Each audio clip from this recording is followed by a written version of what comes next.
binding assurances on the Northern Ireland backstop and alternative arrangements agreed in Strasbourg on the 11th of March. I reported your statement, Mr. Speaker, which made clear that for a further meaningful vote to take place, the deal would have to be fundamentally different, not different in terms of wording, but different in terms of substance. I explained that as a result, some honourable and right honourable members were seeking further changes to the withdrawal agreement, and I requested a short extension to the Article 50 process to the 30th of June. I regret having to do so. I wanted to deliver Brexit on the 29th of March, but I'm conscious of my duties as Prime Minister to all parts of our United Kingdom and of the damage that union leaving without a deal could do when one part of it is without devolved government and unable, therefore, to prepare properly. The Council formally endorsed the legal instrument relating to the withdrawal agreement and the joint statement supplementing the political declaration. This should increase the confidence of the House that the backstop is unlikely ever to be used and would only be temporary if it is. But the Council also reiterated, once again, its long-standing position that there could be no reopening of the withdrawal agreement. So however the House decides to proceed this week, everyone should be absolutely clear that changing the withdrawal agreement is simply not an option. Turning to extending Article 50, this has always required the unanimous agreement of the other 27 Member States. As I've made clear before, it was never guaranteed that the EU would agree to an extension or the terms on which we requested it, and they did not. Instead, the Council agreed that if the House approves the withdrawal agreement this week, our departure will be extended to 11 p.m. on the 22nd of May. This will allow time for Parliament to pass the withdrawal agreement bill, which is legally necessary for the deal to be ratified. But if the House does not approve the withdrawal agreement this week, our departure will instead be extended only to 11 p.m. on the 12th of April. At this point, we would either leave with no deal, or we would indicate a way forward before this date for consideration by the European Council. If this involved a further extension, it would certainly mean participation in the European parliamentary elections. The Council's conclusions were subsequently turned into a legal decision, with which the UK agreed and which came into force last Friday. So while the Government has today laid a statutory instrument, which will be debated later this week, to reflect this in our domestic legislation, the date for our departure from the EU has now changed in international law. Were the House not to pass the statutory instrument, it would cause legal confusion and damaging uncertainty, but it would not have any effect on the date of our exit. Mr. Speaker, I continue to believe that the right path forward is for the United Kingdom to leave the EU as soon as possible with a deal, now on the 22nd of May. But it is with great regret that I have had to conclude that as things stand, there is still not sufficient support in the House to bring back the deal for a third meaningful vote. I continue to have discussions with colleagues across the House to build support so that we can bring the vote forward this week and guarantee Brexit. If we cannot, the Government made a commitment that we would work across the House to find a majority on a way forward.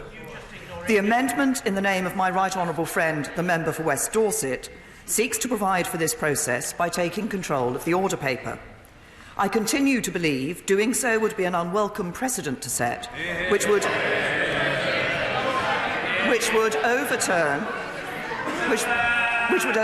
the balance of our democratic institutions. So the Government will oppose this amendment this evening, but in order to fulfil our commitments to this House, would seek to provide Government time in order for this process to proceed. It would be for this House to put forward options for consideration and to determine the procedure by which they wish to do so. But I must confess that I am sceptical about such a process of indicative votes. When we've tried this kind of thing in the past, it's produced contradictory outcomes or no outcome at all. There is a further risk when it comes to Brexit, as the UK is only one half of the equation, and the votes could lead to an outcome that is unnegotiable with the EU. No government could give a blank cheque to commit to an outcome without knowing what it is. So I cannot commit the Government to delivering the outcome of any votes held by this House, but I do commit to engaging constructively with this process. There are many different views on the way forward, There are many different views on the way forward, but I want to explain the options as I understand them. The default outcome continues to be to leave with no deal. But this House has previously expressed its opposition to that path and may very well do so again this week. The alternative is to pursue a different form of Brexit or a second referendum. But the bottom line remains: if the House does not approve the withdrawal agreement this week and is not prepared to countenance leaving without a deal, we will have to seek a longer extension. This would entail the UK having to hold European elections, and it would mean that we will not have been able to guarantee Brexit. These are now choices the House will have the opportunity to express its view on. Mr. Speaker, this is the first chance I've had to address the House since my remarks last Wednesday evening.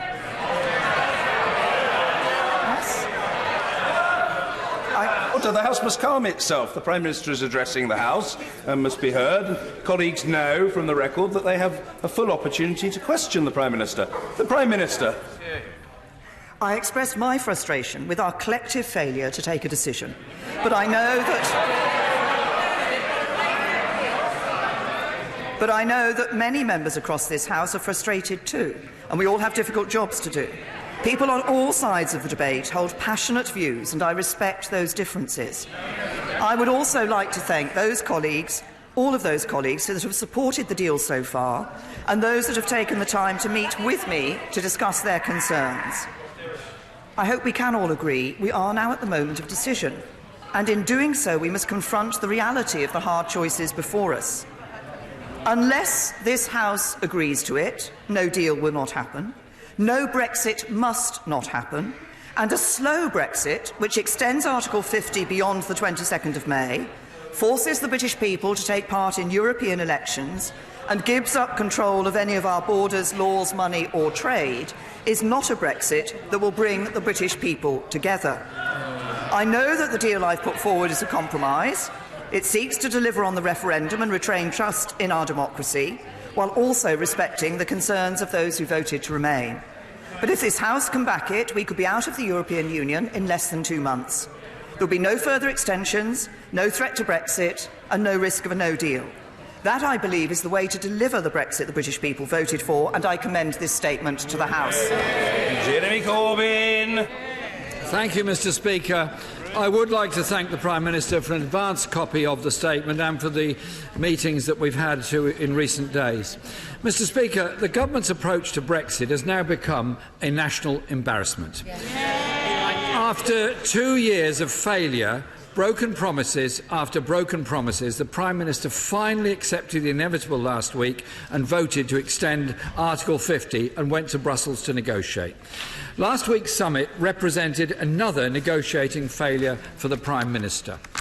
Her proposals were rejected and new terms were imposed on her.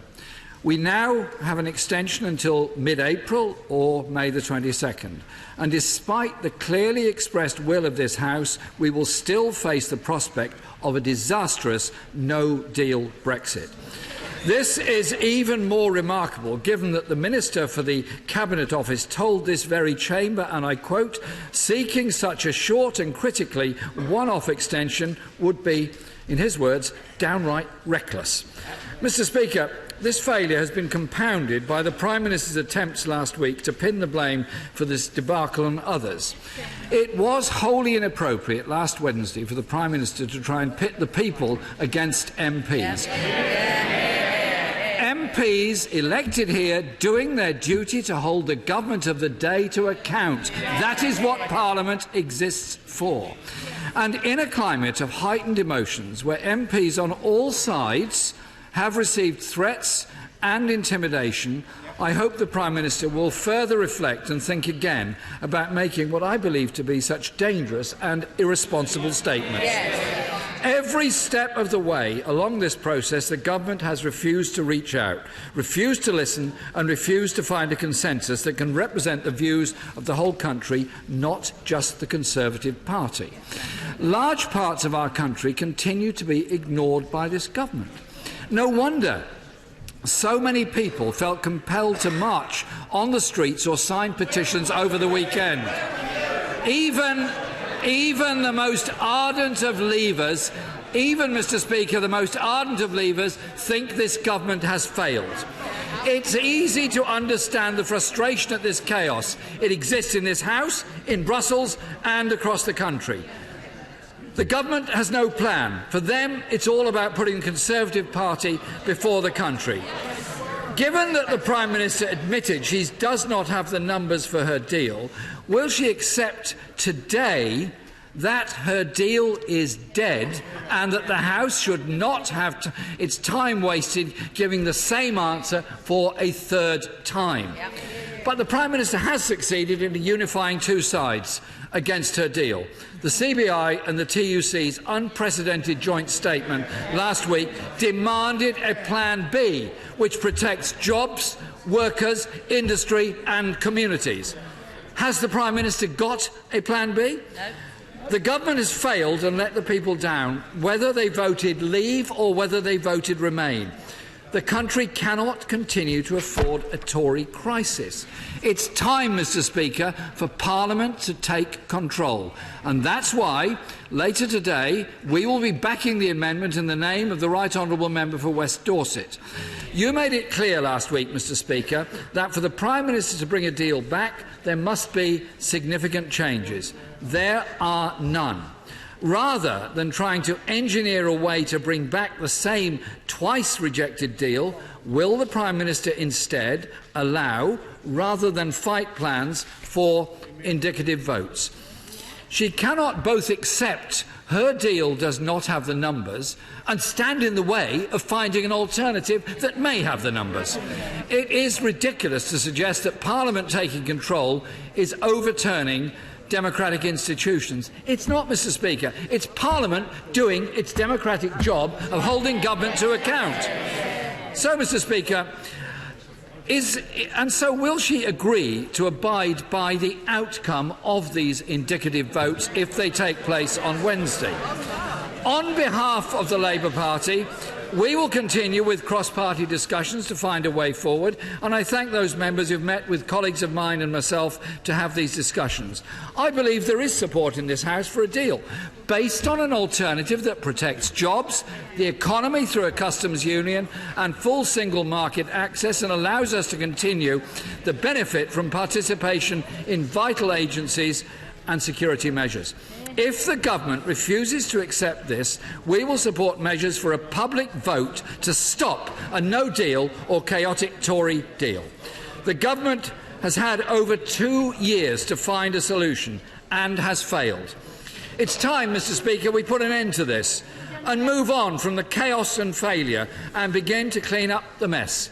It's time for Parliament to work together and agree on a Plan B. If she's brave, the Prime Minister would help facilitate for this. If not, Parliament must send a clear message in the coming days. Mr. Speaker, I hope where the government has failed, this House can and will succeed. Thank you, Mr. Speaker. Once again, the Right Honourable Gentleman indicates that we still face the he said we still face the prospect of no deal. The House has rejected no deal. As I said earlier, the House has rejected it. It's rejected, I think, twice now, and could very well continue to reject it. But the only way of actually putting that into practice is to support a deal. Now, he talks about reaching out. I have reached out to party leaders across this House and to other members of this House. My Right Honourable friend, the Chancellor of the Duchy of Lancaster, and my Right Honourable friend, the Secretary of State for exiting the European Union, have both held a number of meetings with members across this House and with party leaders. But the Right Honourable Gentleman ended by saying that it is now time for the House to decide. But the point is that up till now the House has not decided. The House has had... Yet again, honourable members on the opposition benches say they haven't had a chance. The House has had many chances to put amendments down. The House has voted twice on the Right Honourable Gentleman's plans for the future and rejected them. It has voted to reject no deal. It has also voted to reject a second referendum. He asked whether I was going to, whether the government would commit to abide by the indicative votes. I did as the right honourable gentleman accepted, give him advance notice of my statement. I then read the statement. It did clearly say, I cannot commit the government to delivering the outcome of any votes held by this House. And, honourable members, well, the Shadow Foreign Secretary shouts that's not good enough. If she just thinks about this, for a moment, First of all, we don't know what the options are going to be that will be tabled. Secondly, we don't know what will be selected. But there's another point. I think it is important that no one would want to support an option which contradicted the manifesto on which they stood for election to this House. And the Chancellor of Duchy of Lancaster will be opening the debate this afternoon and will refer to the processes that are involved in the House. But the right honourable gentleman said it was important that MPs were elected here to make decisions. Yes, to take responsibility and to make decisions. But the MPs elected here to this House at this time have a duty to respect the result of the referendum that took place in 2016, and attempts to stop that result of that referendum being put into place, or attempts to change that result of that referendum, are not respecting the voters and not respecting our democracy. And then finally, the right honourable gentleman mentioned the fact that a number of people had marched on the question of a second referendum. Indeed. Order. The House is in a very agitated state, but it's at an early stage in the proceedings. Calm. The Prime Minister. The right honourable gentleman referred to the fact that a march for a second referendum took place. It is, in fact, the right honourable gentleman's policy. I noticed that his deputy went on the march. I thought the right honourable gentleman normally jumped at any opportunity to go on a march, but on this occasion he wasn't actually there. I can only assume on this occasion he was involved but not present.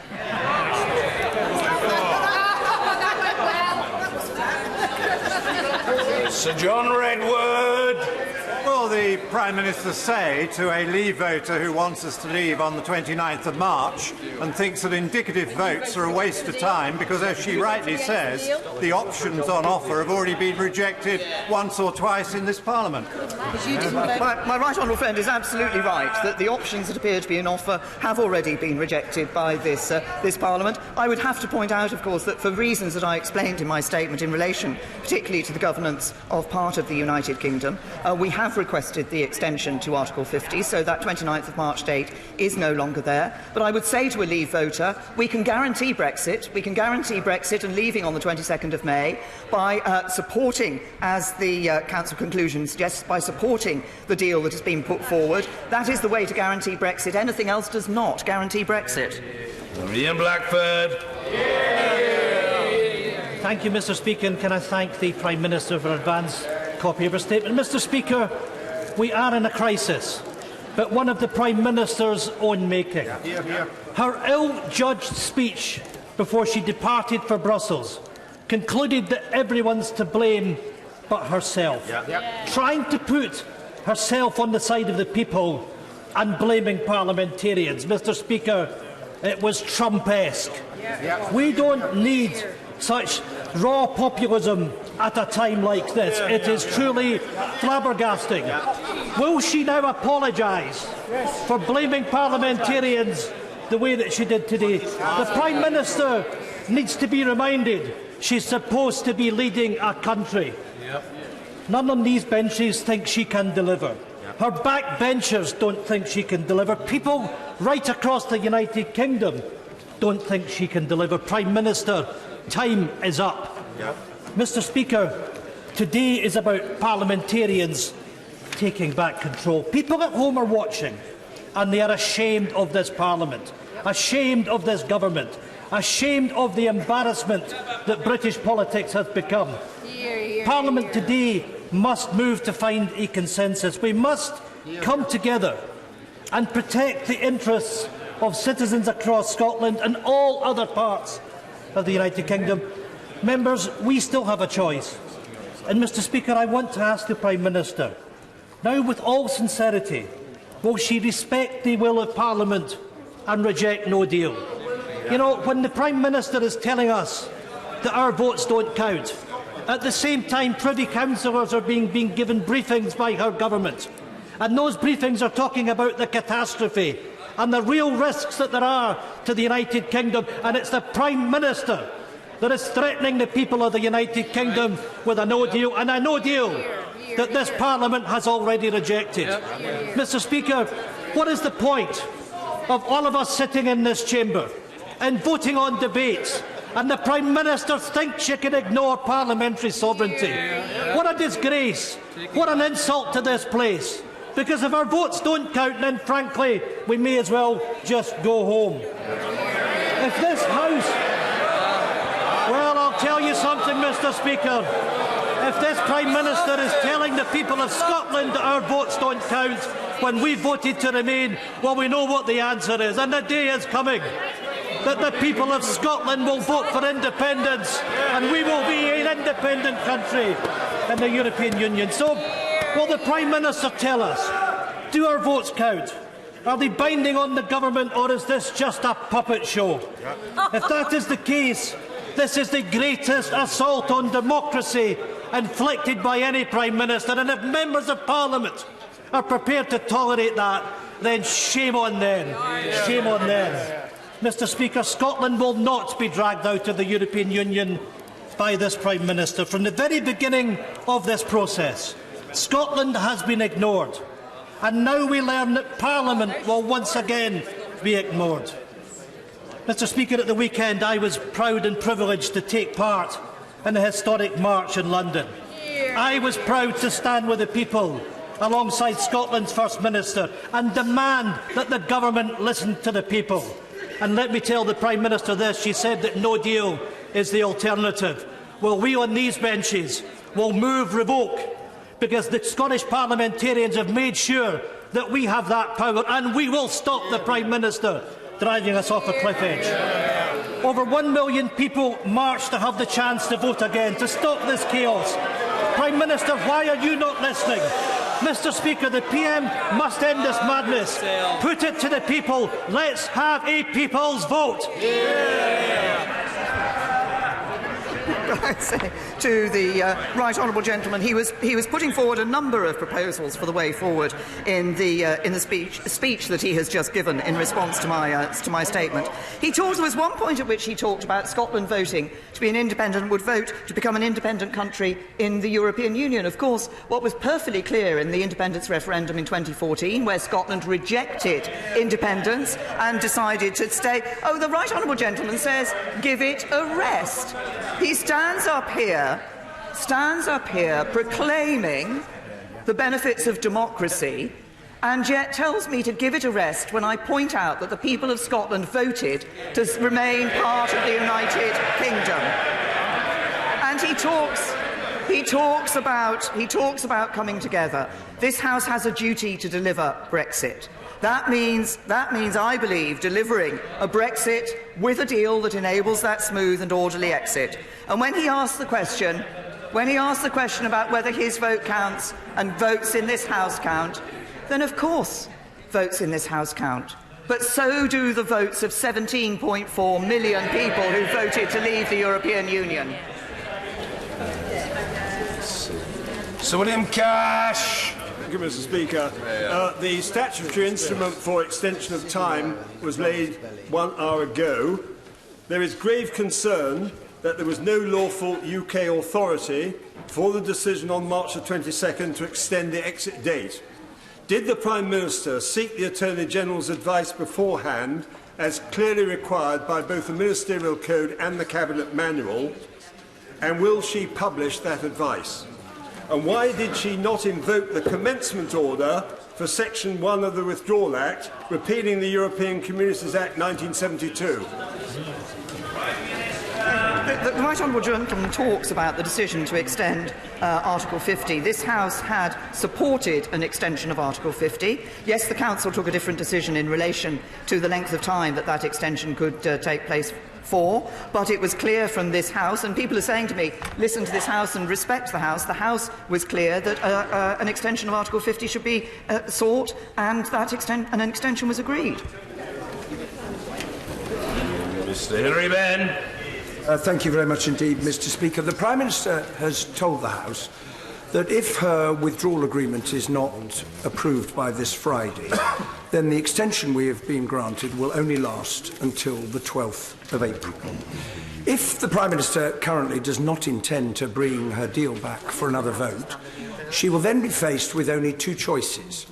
Either doing nothing, in which case we will leave with no deal on the 12th of April, or applying for a further extension.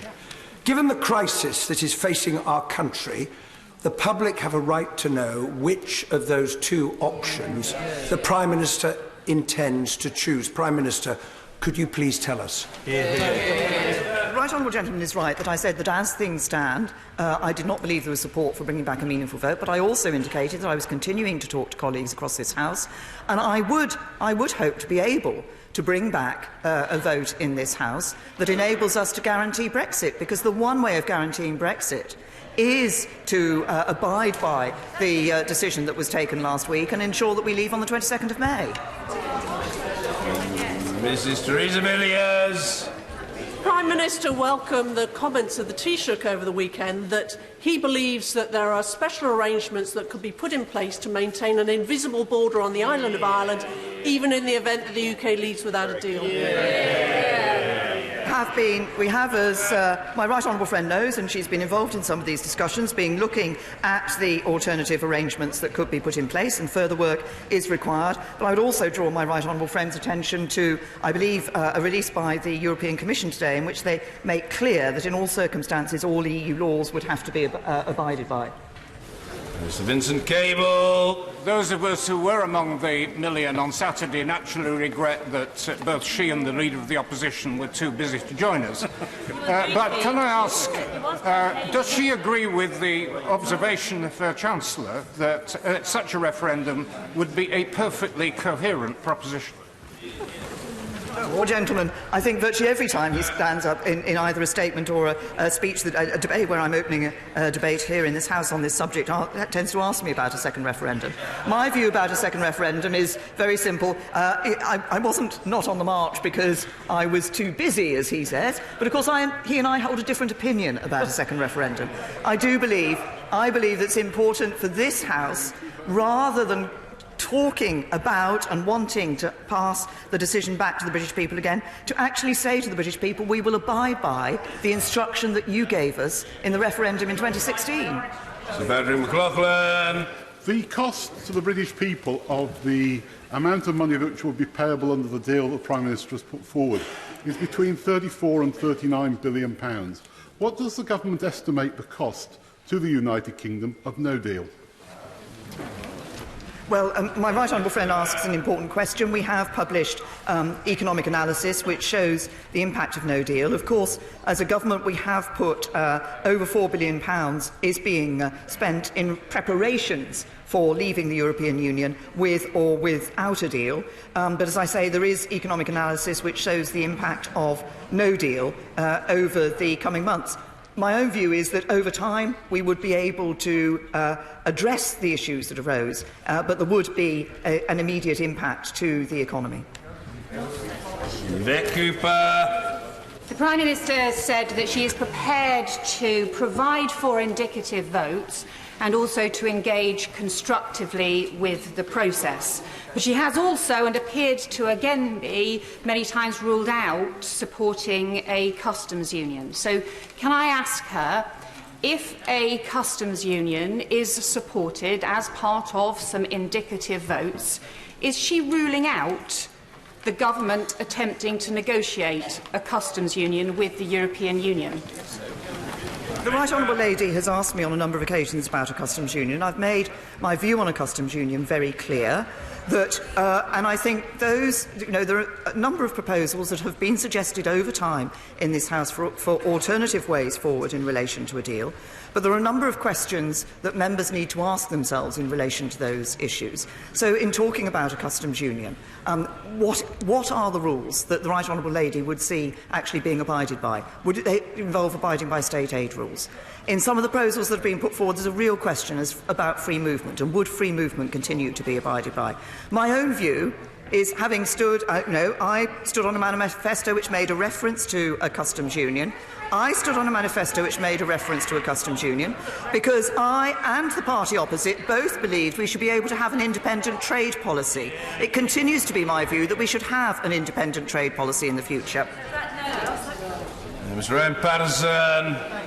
Speaker, the European Commission today said that all preparations for no deal had been completed, and last week in the statement the Parliamentary Under-Secretary for DEXU made clear that very good progress was being made on the UK front in preparation for no deal. So it's a bit surprising, Mr. Speaker, to hear from the Prime Minister that Northern Ireland is unable to prepare properly because it hasn't got devolved government.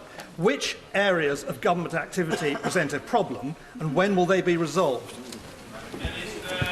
I say to my right honourable friend, it is the Northern Ireland Civil Service do not have the powers to take the necessary decisions that would be needed in a circumstance in which there was a no deal and the UK left the European Union with a no deal. Now, it is possible to address those issues, but that had not been done by the 29th of March. The question about the impact on Northern Ireland and where there was no devolved government was an important one. And I believe that it's absolutely right that the government took the view that it was not appropriate to allow that no deal to go ahead at a time when the powers were not in place to ensure proper exercise of the decision-making necessary in a no deal situation. Mr. Nigel Dodds. Speaker, but just on that last point, the Prime Minister has known for some considerable time, and so has the House, that the 29th of March was the target date. So why hasn't appropriate preparations been made? Why do we need another 2 weeks? What's going to happen in another 2 weeks that couldn't have happened up to now? I mean, this is a fundamental lack of preparation, and the government's entirely responsible for that, if that's the case, because this is a new argument. I have to say, Mr. Speaker, this is an entirely new argument that we're hearing for the first time as to why we need extension. But could I ask the Prime Minister, further to the question that the former Secretary of State for Northern Ireland raised, someone with great experience, having served, I think, 4 years in Northern Ireland, who raises the point that Leo Varadkar has made it clear that in terms of a no deal, that he is very confident there will be no border checks. Michel Barnier has said the same. Angela Merkel has said the same. She shakes her head, but that's what he said. That's what he said. So the reality is, Mr. Speaker, that this backstop problem, which has been elevated, one has to ask, and I'd like the Prime Minister's views on this, why is it that the EU insists on this when, in the case of a no deal, it doesn't need to have any checks? And why is it that the Prime Minister ever agreed to this backstop in the first place, which is the thing that bedevils her agreement? Can I say first of all to the right honourable gentleman that actually the issue of the positioning governments of Northern Ireland in a no-deal situation, it's not the first time that it's been raised today. It was raised by my right honourable friend, the DEFRA Secretary, in the debate on no deal, which took place nearly 2 weeks ago. In relation to the question of the border checks in Northern Ireland, I would simply say to the right honourable gentleman, a number of statements are made and have been made from individuals about the situation in relation to the border in Northern Ireland. What is also clear that actually when you look at the detail of what the European Union has said, they have not said, they've made clear that European Union law would need to be adhered to in any circumstance in which there was no deal. We ourselves have said, and the right honourable gentleman is aware of this, that we would ensure that we were moving towards a period of time for a temporary period, because of the legal situation it could only be for a temporary period, of having minimal checks with exceptions. But the legal position is a different one in relation to the necessity to be able to have certain checks taking place. And the European Union has been clear that EU law would need to be applied in all of these circumstances. Vicky Ford. Thank you, Mr. Speaker. To carry on with that point that has just been raised, is the Prime Minister suggesting that in order for Northern Ireland to be ready to leave with no deal, there would need to be some form of direct decision-making by us in this House in the absence of a Stormont government? Yes, my honourable friend is absolutely right. If there is no Stormont government, if powers are needed and ministerial direction is needed, which is not available to the civil servants currently, it would require some form of direct application of powers here from this Westminster. Angela Regal. Speaker, the Prime Minister appears to have ruled out bringing back her deal for an indefinite amount of time, and yet we only have 2 weeks before we crash out without a deal. She said that she won't necessarily take notice of this House's indicative vote process, and she's also said that she will not continue as Prime Minister if we remain in the EU beyond June the 30th. This seems to be pointing directly to a prime ministerial dash for no deal. Will she actually say that that is not what she wants and tell us when she's going to abandon her deal rather than just keep postponing the vote on it? I have always been clear that I want us to leave the European Union. My preference is for us to leave the European Union with a deal. But I have always also been clear, and it is a very simple, logical fact, that it isn't possible simply to say from honourable members that they don't want no deal. If they're going to leave the European Union, then we have to have a deal if we're not going to leave without a deal. Dr. Julian Lewis. Given that the deal that is on offer now is exactly the same as the deal that was on offer a week ago, why does the Prime Minister think that you, Mr. Speaker, would allow it to be voted upon in this session? Can I say to my honourable friend that I'm very clear of the strictures that the Speaker gave when he made his statement last week, and that were we to bring forward a further motion to this House, we would of course ensure that that further motion met with the requirements that the Speaker had made. Joanna Cherry. Mr. Speaker, sometimes it's hard to believe what one hears in this House these days, but we have it written down in black and white here that the Prime Minister said this afternoon that she cannot commit to delivering the outcome of any votes held by this House. Does she realise that this makes a mockery of parliamentary democracy? And will she reconsider and commit to holding a binding vote to avoid a no-deal Brexit? To the honourable lady, that it's a very simple position. An indicative vote is exactly that, an indicative vote. I'm sure members of this House cannot expect the government simply to give a blank cheque to any vote that was that came through. For example, the SNP position is that they would like to see this House voting to revoke Article 50. This government's position is that we should deliver on the referendum result that took place in 2016 and deliver Brexit. Mark Francois. Thank you, Mr. Speaker. Prime Minister, you have told us in the dispatch box on 108 separate occasions that we would leave the European Union on the 29th of March. You have told the House it's now the 12th of April. But you have not changed your mind about ruling out a second referendum, unlike your Chancellor, who on Ridge yesterday effectively opened the door to it. Have you said anything to the Chancellor about this? Or has collective responsibility on your watch completely collapsed?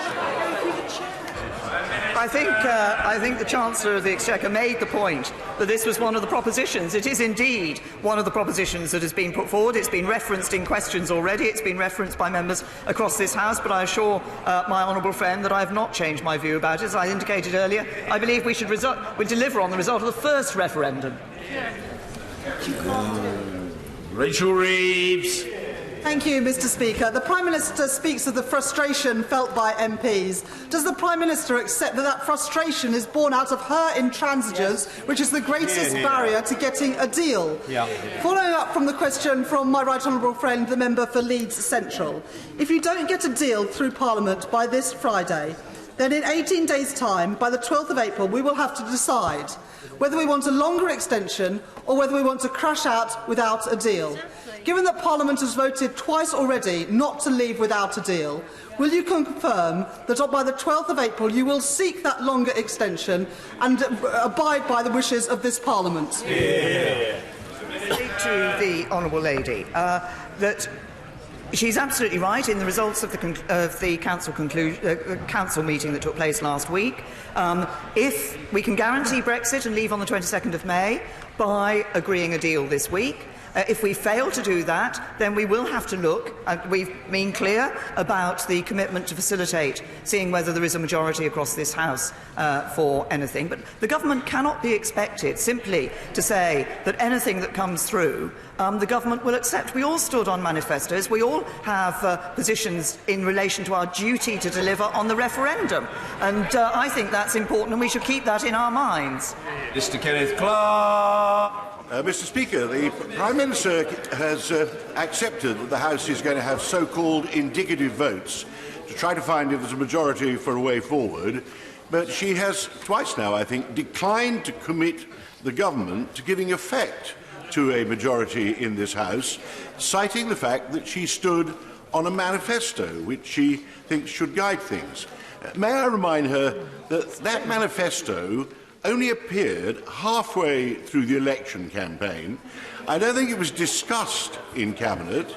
It was not circulated to the candidates who were already fighting their campaigns, and nothing in that manifesto in Europe played any part in the general election campaign. We're all being asked to show pragmatism, flexibility and put the national interest first. Can I ask her to be prepared to bend from her commitment to the manifesto, apart from the one proposal that she dropped fairly promptly when the manifesto first appeared? To my right honourable and learned friend, first of all, I don't accept the entire description that he set out there. But can I just say to my right honourable friend, I think we have looked in the whole process of negotiation. There has been compromise, but I don't think my right honourable and learned friend was a respected and long-standing member of previous governments. And I suspect that if my right honourable and learned friend had been standing at this dispatch box prior to the possibility of indicative votes, and we have to see the Chancellor of the Duchy of Lancaster will make a reference, obviously, to the government's position when he speaks, and further explanation when he speaks later this afternoon. But if my right honourable friend, our right honourable friend, the member for West Dorset's amendment passes, then of course there will be those indicative votes. But if my right honourable and learned friend was standing here as a government minister, I don't think he would give a blank cheque. I think he is indicating his assent with what I'm suggesting. Kate Hoey. The Prime Minister has said once again that the European Union are not going to, under any circumstances, look again at the withdrawal agreement. So I actually agree with her that indicative votes are a nonsense, because actually, in the end, they are talking about the future relationship and not about the withdrawal agreement. But can I say to her now, why will she not start preparing properly for, and I don't call it a no deal, it's not a no deal, it's a different type of deal that would take us out from, it's a WTO deal. Why will she not continue to prepare for that and to make sure that in the end, what really matters is the people's vote, not what this Parliament says?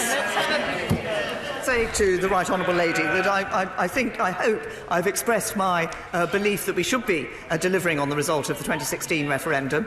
Can I also say to the right honourable lady we continue to prepare for no deal. Those preparations are being continued. Mr. Stephen Crabb.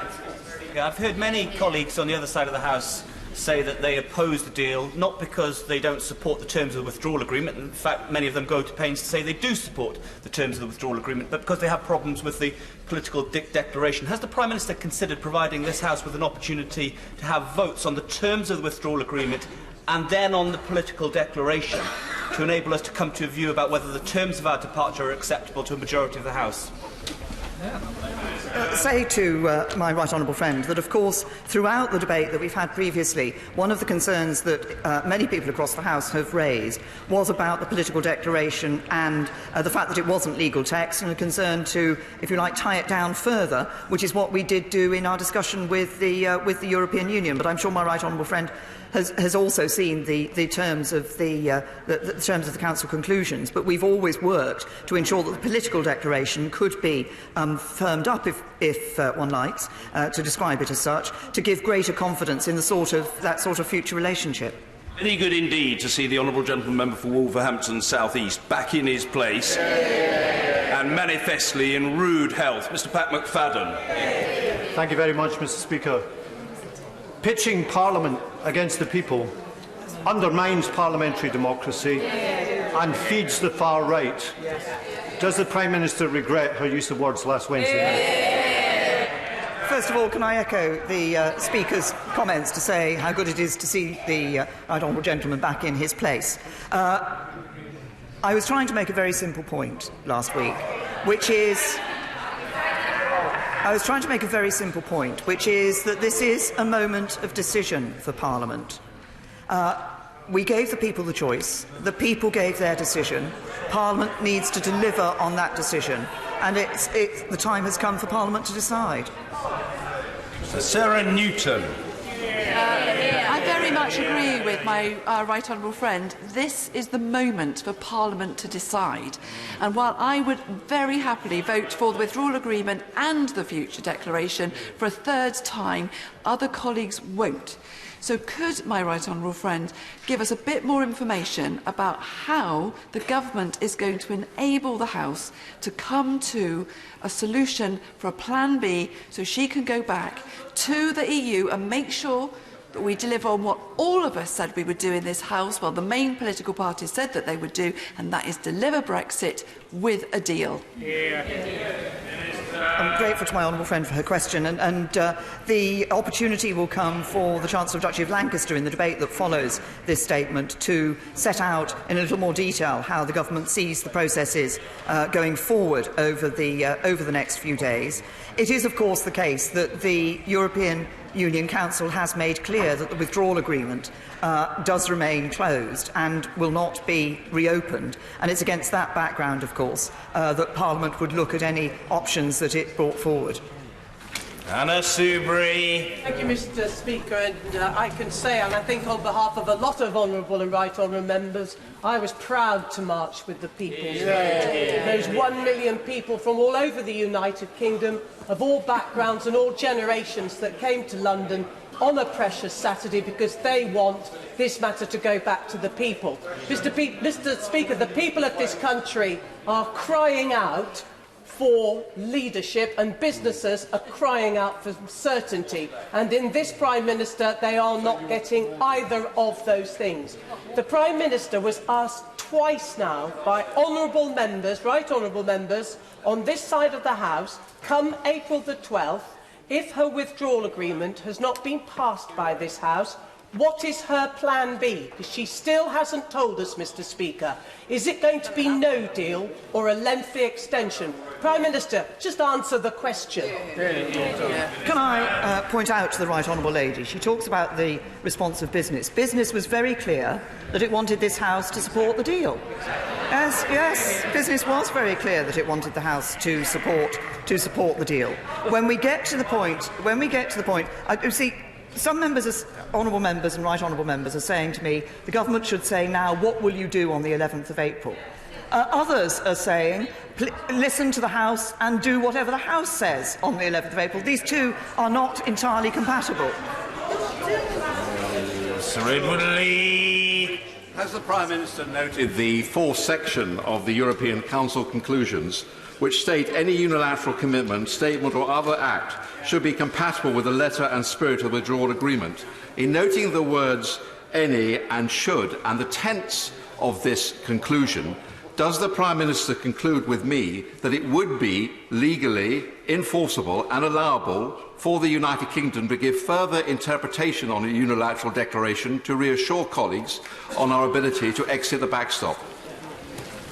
Right honourable friend is right to draw attention to that conclusion. There are certain commitments which we, unilateral commitments, we've made unilateral commitments in relation to Northern Ireland. We've indicated we're prepared to make those unilateral commitments. And certainly that my right honourable friend has raised before this question of the application of international law, and we are looking again at how we can reflect that properly in any papers that are brought forward.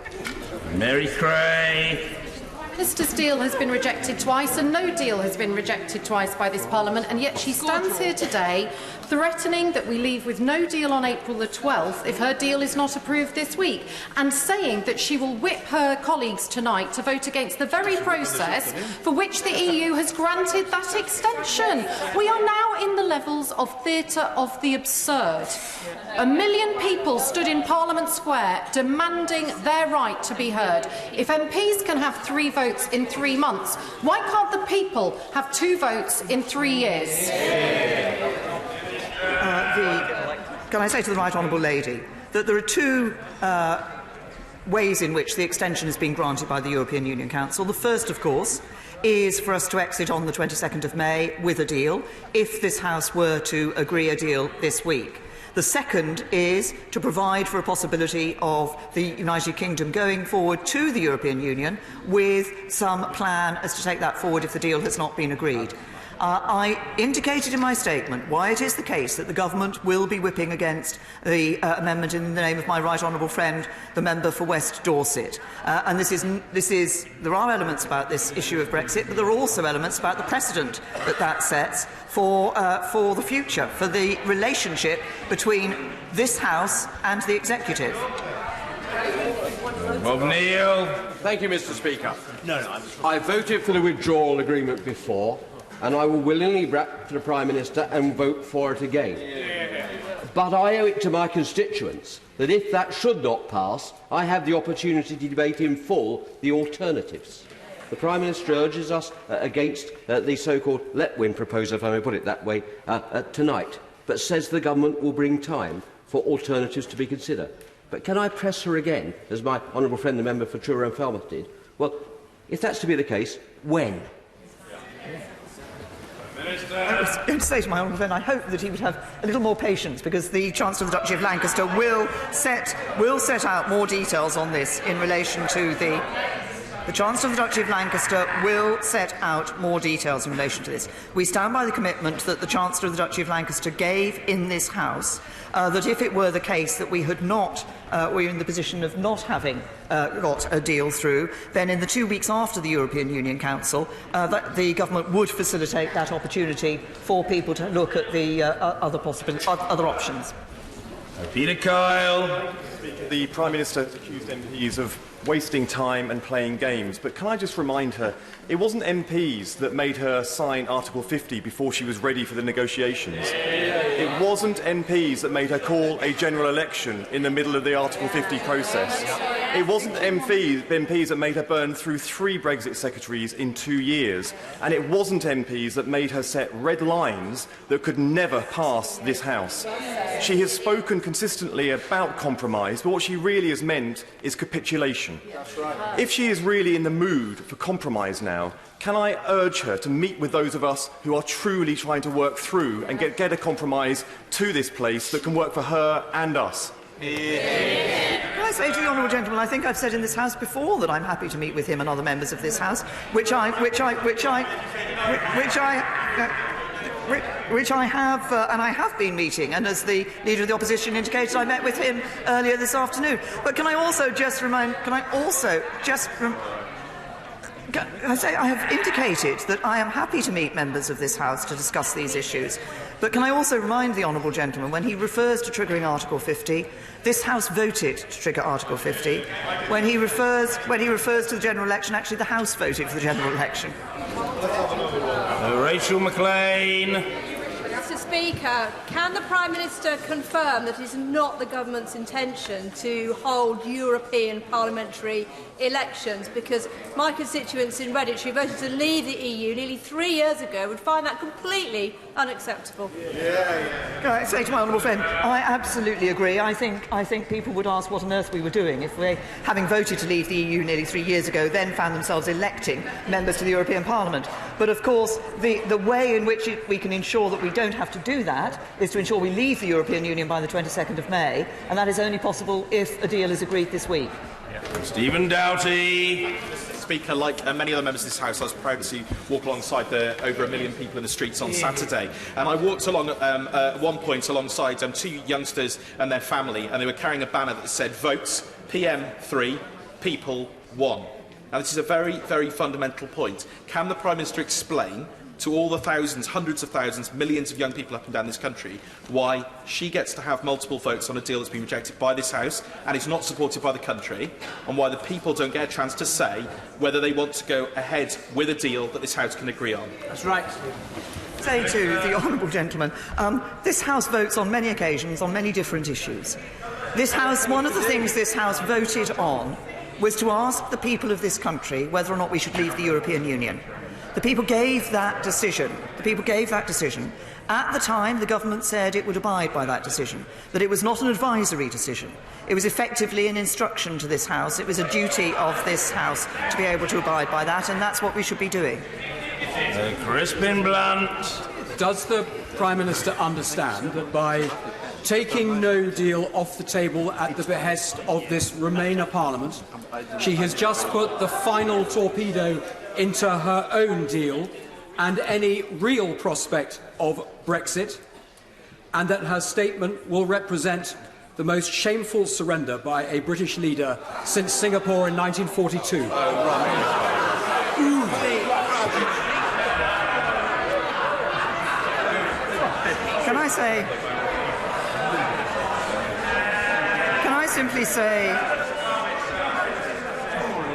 Can I simply say to my right honourable friend that what I said in my statement was that this House has voted twice to reject no deal and may very well continue to vote to reject no deal, and may very well, as a House, attempt to ensure that no deal cannot take place. As the SNP have already indicated, they will be moving a vote to revoke Article 50, which would be to reverse the whole result of the referendum. I continue to want, and I also might point out to my right honourable friend that members opposite have been complaining that I have refused in my answers to take no deal off the table. The reality is that this House has shown its intention to do everything it can to take no deal off the table, and we all need to recognise that if we're going to deliver on Brexit, then we need to recognise that situation. Sammy Wilson. Prime Minister, the current difficulty which you face all hangs around the withdrawal agreement and the way in which Northern Ireland has been pulled into these discussions. This weekend, the Irish Government have made it quite clear that the whole premise of the withdrawal agreement is based on a foundation of sand. There will be no checks along the Irish border, therefore no threat to peace in Northern Ireland, therefore no disruption to the island of Ireland. And now today we're told that it's because Northern Ireland is not prepared. Yet all of the preparations which are done by central government apply to Northern Ireland. All of them apply to Northern Ireland. When are you going to stop using Northern Ireland as an excuse, and do you realise that the importance of this agreement to delivering Brexit and also to the unity of the United Kingdom is such that we will not be used in any scare tactics to push this through? Can I say to the honourable gentleman that what I have genuinely been trying to achieve through everything that I have been doing is ensuring that we respect the wishes of the people of Northern Ireland and we respect Northern Ireland's position within the United Kingdom. Now, it is the case, as I say, that these remarks about the border have been made by, I think I'm right in saying, by the Taoiseach and others previously, and then they've been contradicted by the European Commission in terms of what might be necessary. So I merely say, well, the situation in relation to the European Union's proposal is that it's been very clear about European Union laws and the necessity of those EU laws being applied. Order. I have no wish to distract from the importance of the matters, but there's been quite a lot of naughty behaviour this afternoon, including by the Honourable Gentleman for East Antrim and the Right Honourable Gentleman Member for Rayleigh in Wickford, in repeatedly using the word "you," which is unparliamentary. So I am looking to a custodian of our fine traditions of parliamentary courtesy, and I need look no further than Victoria Prentice. Well, Mr. Speaker, I don't know about you, but I think that the 2017 Conservative Manifesto is possibly not bedtime reading in many households. So let me remind the House briefly. We want to agree a deep and special partnership with the European Union. This partnership will benefit both the European Union and the United Kingdom. While we are leaving the European Union, we are not leaving Europe, and we want to remain committed partners and allies to our friends. Does the Prime Minister think that any of the indicative votes which we may be able to cast on Wednesday, aside from that on the meaningful vote on the withdrawal agreement, will be covered by that manifesto? And if so, will she whip us to vote in any particular way? Well, my honourable friend is tempting me to indicate what we might do. We don't know what the options are. We don't know what the options that will be chosen or the sequence in which those will be chosen. But she's absolutely right to point out that we stood on a particular manifesto. We stood on a manifesto to honour the result of the referendum.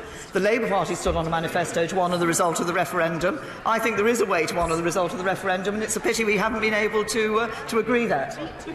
Lucy Powell. Thank you very much, Mr. Speaker. The Prime Minister talks of frustration with Parliament. She also today, on a number of occasions, has said today is decision time. But given that she is not putting her deal to another vote, and she is preventing this House and not allowing this House to have indicative votes, could she advise us on how we are to express our decision? First of all, can I say to the Honourable Lady that actually what I said was, as things stand, I wasn't bringing the meaningful vote back, but I continue to have discussions with colleagues across the House to build support so we can bring the vote forward this week and guarantee Brexit. The process, in the absence of a meaningful vote, in the absence of agreeing the deal this week, the process will be referred to by the Chancellor of the Duchy of Lancaster in the debate that will take place after this statement. And, of course, there is the amendment down by my right honourable friend, the member for West Dorset, which gives an indication and a timetable were that amendment to be passed. I will be whipping against that amendment for the reasons I set out earlier. James Cutledge. If we go to indicative votes and we look at other options, the issue of free movement is likely to feature. Now, I strongly agree with the Prime Minister that the public want us to end free movement, but must we not recognise that immigration into this country from outside the European Union is now running at a 15-year high of 261,000. That's more than Ipswich and Colchester combined. Should we not therefore have some candour and say to the public that if we end free movement, immigration is unlikely to fall, it will simply come from much further afield? Can I say to my honourable friend, over time, the government has taken a number of actions to ensure that we can deal with introducing more control into our immigration system.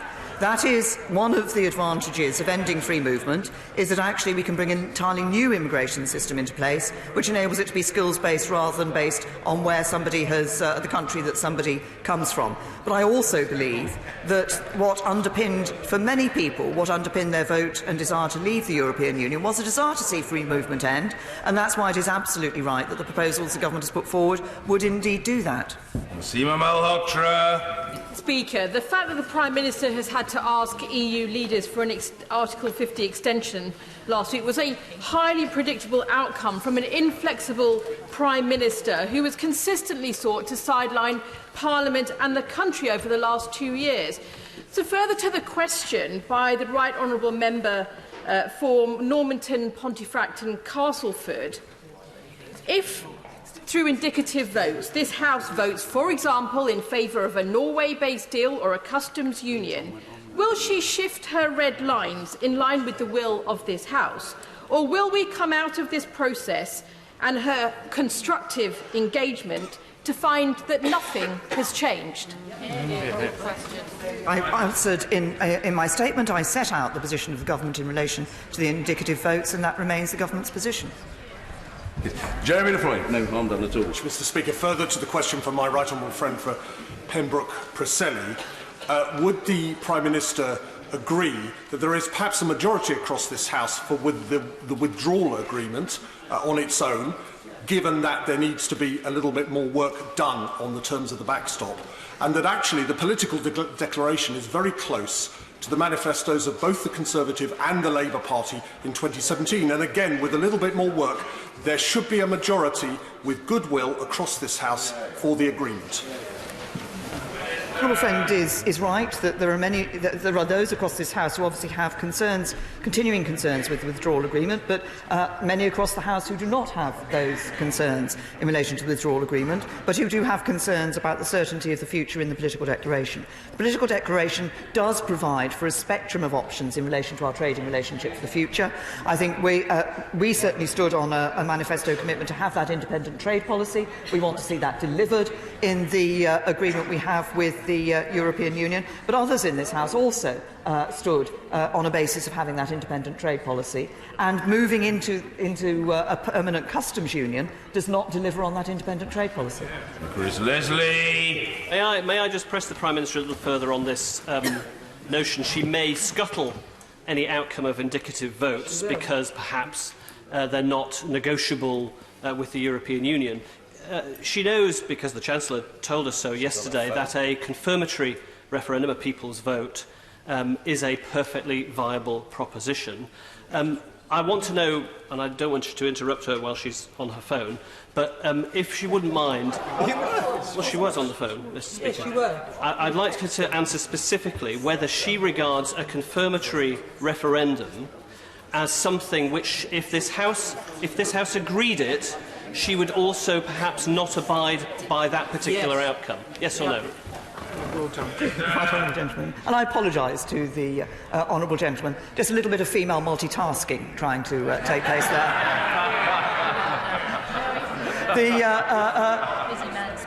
But I do think, because in terms of the confirmatory, the concept of the confirmatory vote, that is often attached not just to being a confirmatory vote, but actually to having Remain on the ballot paper, so that actually it is effectively a second referendum on whether or not we should leave the European Union. As I've indicated earlier, I believe we should be leaving the European Union because that's what people voted for in the first referendum.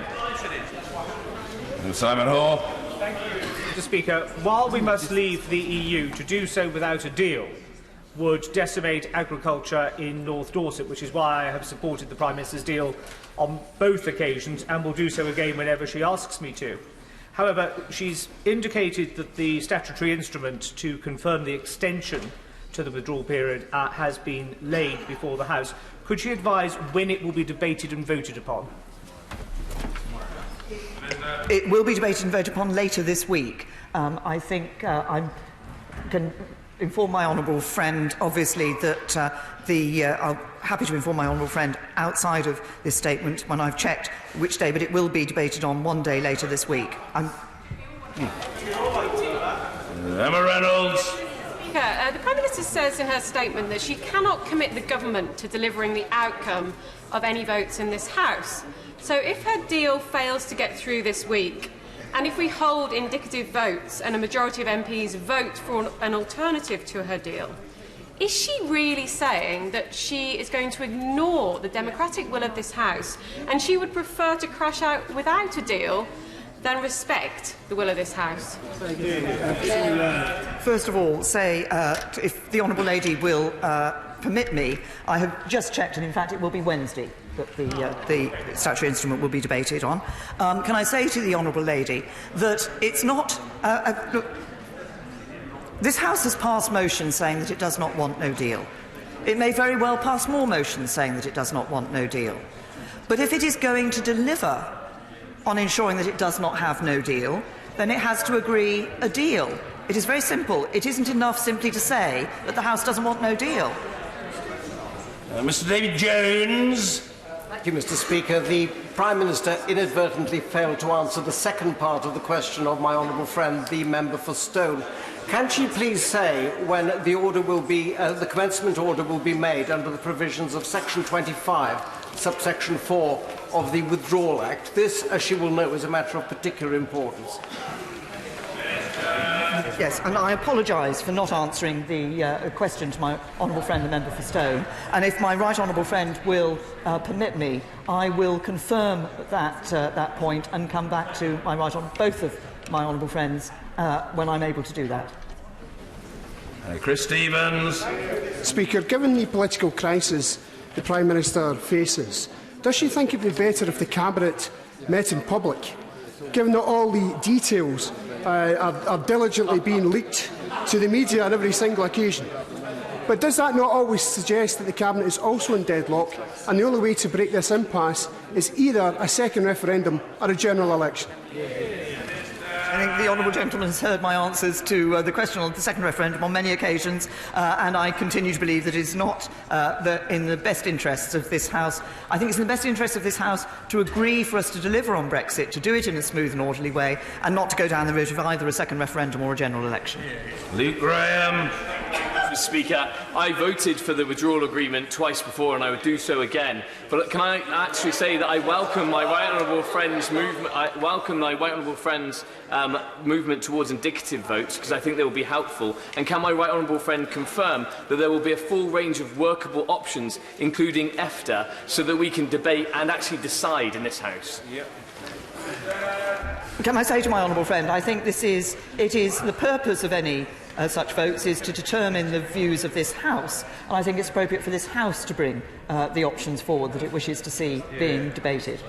Caroline Flint. Thank you very much, Mr. Speaker. I think it's time that we recognise that beyond those who are polarised, both in this place and outside, the overwhelming number of members across this House, but also across the British public, want us to come to some sort of compromise and move on and move forward. There are, for some people, no deal is going to be ever good enough, either those who want to crash out with no deal or those who want to overturn the referendum. And it's already been said that actually in many parts there is agreement with the withdrawal agreement, but there are concerns about the future relationship on trade and also security going forward. So could I ask the Prime Minister, could she assure the House today that if we do agree the withdrawal agreement, and I've voted for it once because I think it's the right thing for my constituents and the country to move on, that in the next stage, when we get into the detailed discussions around trade and other matters, this House will have to be able to, in detail, explore what those options are, be able to debate them and vote on them. To the right honourable lady, that first of all I agree with the sentiment that she's expressed, that I think most members of the public certainly want to see this resolved and want to see us able to move on. In relation to the future relationship, there are differences of opinion across the House, around the House, about the nature of that future trade relationship, but I've already indicated, as I did a while back, that in the next stage of negotiations there will be a greater involvement for members of this House than there was in the first stage of negotiations. Richard Graham. I haven't yet met a constituent who envies the Prime Minister her task of trying to deliver us leaving the European Union responsibly. But quite apart from the concerns of manufacturing and farming and the clear view of this House, does my right honourable friend agree with me that in the absence of a political agreement between the parties of Northern Ireland to govern that country, it would be irresponsible for any government to push ahead with no deal? And if she does agree that, is that absolutely clear to all members of the House, especially on this side, so that we can focus on what the advantages of her proposals are? I think my honourable friend makes an important point, and it is about the responsibility to ensure that we do have appropriate governance in a situation where, in a no-deal situation, where significant decisions would need to be made. And it is entirely right and proper, I think, that the government has taken the position that it has in relation to that matter. Christine Jardine. The Prime Minister has told this House on numerous occasions that she is committed to delivering the will of the people as it was expressed almost 3 years ago now. But given that 1 million people took to the streets at the weekend, that more than 5.5 million have signed a petition, and everyone who's ever sat on these benches knows that the will of the British people can change, would the Prime Minister not agree with me that perhaps the time has come to check that the will of the British people has not, in fact, changed, and that perhaps they want something different from they wanted 3.5 years ago? Can I just say to the Honourable Lady that I have answered this question on a number of occasions now, and I refer her to the answer I gave earlier. Mr. Speaker, if the Prime Minister's deal is not to come back before the House, I believe it is vitally important that this House has the opportunity to consider across parties what it can agree on. The Prime Minister has kindly indicated that parliamentary time will be given over for that process. But can she indicate, notwithstanding that we're going to be getting a statement from the Chancellor of the Duchy of Lancaster, can she herself indicate, as Prime Minister, by when those votes will take place? The first point to make, of course, although I've indicated we would whip against the amendment from my right honourable friend, the member for West Dorset, is that if his amendment were passed, then that would lead to certainly some votes taking place on Wednesday of this week. The commitment that the government has made is that over this week and next week, there would be opportunities. That was what my right honourable friend, the Chancellor of the Duchy of Lancaster, indicated, that in the 2 weeks following last week's European Union Council, we would facilitate the opportunity for the House to make those decisions. Thank you, Mr. Speaker. As someone who's not DUP or ERG or from a Leave seat, can I thank the Prime Minister for the dear colleague letter that she sent me, which has the offer of a meeting in it. When she came to Ealing Central and Acton in 2017, it had a 200 majority. She had hopes of taking it back. Today, in that same seat, there are more people who've signed a petition to unilaterally rescind Article 50, never mind People's Vote, than voted Conservative in that same election. Wow. If she is serious, could she meet with me so we can thrash out a way forward and that London is not lost forever? Because otherwise it seems she's just listening all the time to the same old voices. As I indicated in response earlier to a question from the Honourable Lady's honourable friend, I'm always happy. I have been meeting members from across the House, and I'm very happy to meet members to discuss these matters. Eve Double. Speaker. Mr. Speaker, I need to tell the Prime Minister that, having spent time in my constituency this weekend, I have spoken to many constituents who took her at her word when she said we would be leaving the EU at the end of March, and now feel disappointed, disillusioned and even betrayed that is not happening. So can she reassure my constituents that she is absolutely determined to do everything in her power to ensure we leave the EU and we leave it as soon as possible? I say to my honourable friend, I regret not being able to deliver on Brexit on the 29th of March. I had genuinely wanted to be able to do that. And can I confirm to my honourable friend that I think it is important that we do deliver Brexit, that we do deliver on that vote that people took. I want to see that, obviously, if we're going to do that with a withdrawal agreement that has been put into legislation, that takes time. That's why the extension to the 22nd of May was agreed at the European Council. But I want to make sure that we do leave and we do deliver on the wishes of the people. Maskell. Speaker, the Prime Minister has yet to explain why she expects MPs to change their mind over a matter of 2 weeks, as opposed to the people of the country to change their mind over a matter of 3 years. Can she explain that to the House? The members of this House have been expressing their views in a whole variety of ways and will continue to do so over the coming weeks. But as I've said and I've indicated to this members earlier, so they will not be surprised at this position, I do think it is important that we deliver on the vote that took place in 2016. And I also, can I just say to the Honourable Lady that those who think that if a second referendum took place and came to a different decision, presumably would then say, regardless of whether people said they were changing their minds from that decision should be held. But actually many people would say, why is it that we have failed to do what the British people asked us to do? Anne-Marie Trevelyan. Thank you, Mr. Speaker. Mr. Speaker, I would like to be able to support the Prime Minister's withdrawal agreement, but I continue to have concerns about the backstop and our lack of control of it should it kick in.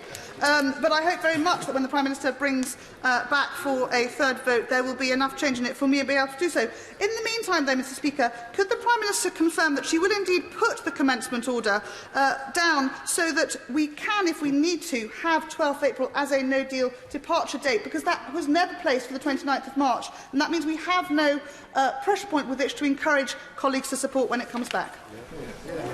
As I've said in response to questions from our right honourable and honourable friends earlier, I will come back to my honourable friend on this specific point about the commencement order. Howell Williams. Thank you, Mr Speaker. Would the Prime Minister think it constructive were we able to secure a single majority view out of the indicative votes process, or would she prefer further indecision? I've indicated earlier that we cannot, government isn't giving a blank cheque to the indicative votes process. It's important, and it is perfectly possible that the House may come to a decision, the House may come to contradictory decisions, the House may come to no decision at all, and we will obviously have to engage constructively with whatever comes out of those votes. Martin Vickers. Thank you, Mr Speaker.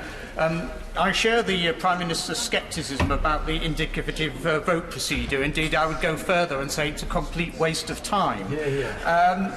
I'm sure that some who are proposing it are genuine in their desire to find a way through, but in actual fact, the majority, I think, actually wants to thwart the result of the referendum. I've been out in my constituency over the weekend, and as she knows, it's a 70% Brexit supporting area.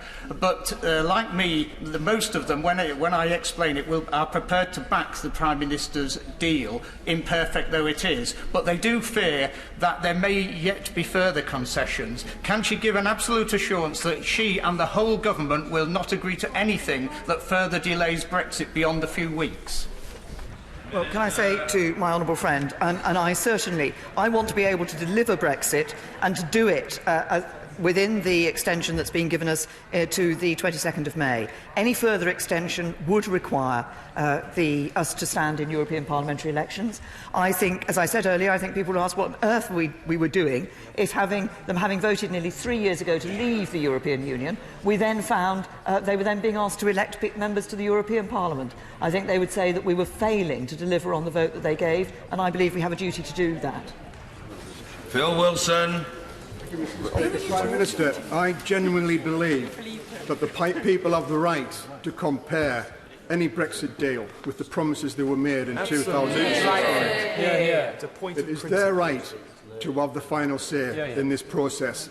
But I know how much work the Prime Minister is put in to get a deal across the line. And in the spirit of compromise, I would help facilitate the passage of that deal, indeed any deal, to get it over the line, as long as it goes back to the British people. Can I ask the Prime Minister to meet with myself and my friend from Hove to discuss the compromise that we think is the way out of this, because whatever the result of that ballot, we will not bring this country together until we've held it. I say to the honourable gentleman, as I've indicated to his honourable friend and others, that I'm happy to meet members of the House to discuss these matters. I know that the Secretary of State for exiting the European Union has already met the honourable gentleman and talked about this issue. I continue to have the reservations and the concerns that I've expressed previously in relation to these matters of the confirmatory vote. But as I've said, I'm happy to meet honourable members of the House. Henry Smith. Thank you, Mr Speaker. Almost 3 years ago, every household in my constituency, like the rest of the country, was sent a leaflet paid for by the taxpayer from the government advocating that we remain, but also crucially saying that the results would be honoured. 3 years on, and with a general election where 589 members of Parliament were elected on a promise to deliver Brexit, and with the European Withdrawal Act now law from last year, is it not within her power to now deliver Brexit? Because that is the message that I clearly get from my constituents that they want now achieved. Well, can I say to my honourable friend, I thank him for reminding the House that in that government leaflet it did indeed say that we would abide by the result of the referendum, and as he said, that something like 80% of members of this House were elected on the basis that they would honour the result of the referendum, and I think that's absolutely what we should be doing. I think the concern the point I was making earlier in relation to a number of matters is that, of course, this House has already indicated ways in which it does not want to see Brexit being delivered, by voting against no deal, and may continue to do so. And of course, we could very well see the House trying to ensure that that solution is not delivered. I'm very clear: we need to deliver Brexit. We need to deliver it because we promised people we would. Caroline Lucas. Mr. Speaker, why is the Prime Minister incapable of accepting the principle that democracy is a process, not a single one-off event? Because over the last almost 3 years, opinion poll after opinion poll have shown that people do want to have a final say on whatever deal comes out of this place.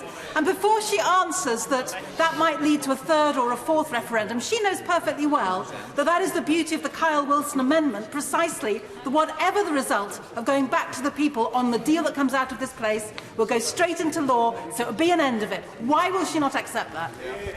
Well, I've answered this question on a number of occasions. Well, I have answered this question on a number of occasions. I think it is very important, and I think when I met the Honourable Lady, she indicated she would want to see Remain on the ballot paper as well as the deal. She's not asking for confirmation of the deal in relation to leaving the European Union, but actually questioning people and going back and saying, well, we asked you the question, you gave us an answer, but actually we're not sure that's the right one. Have another go. Sir Desmond Swain.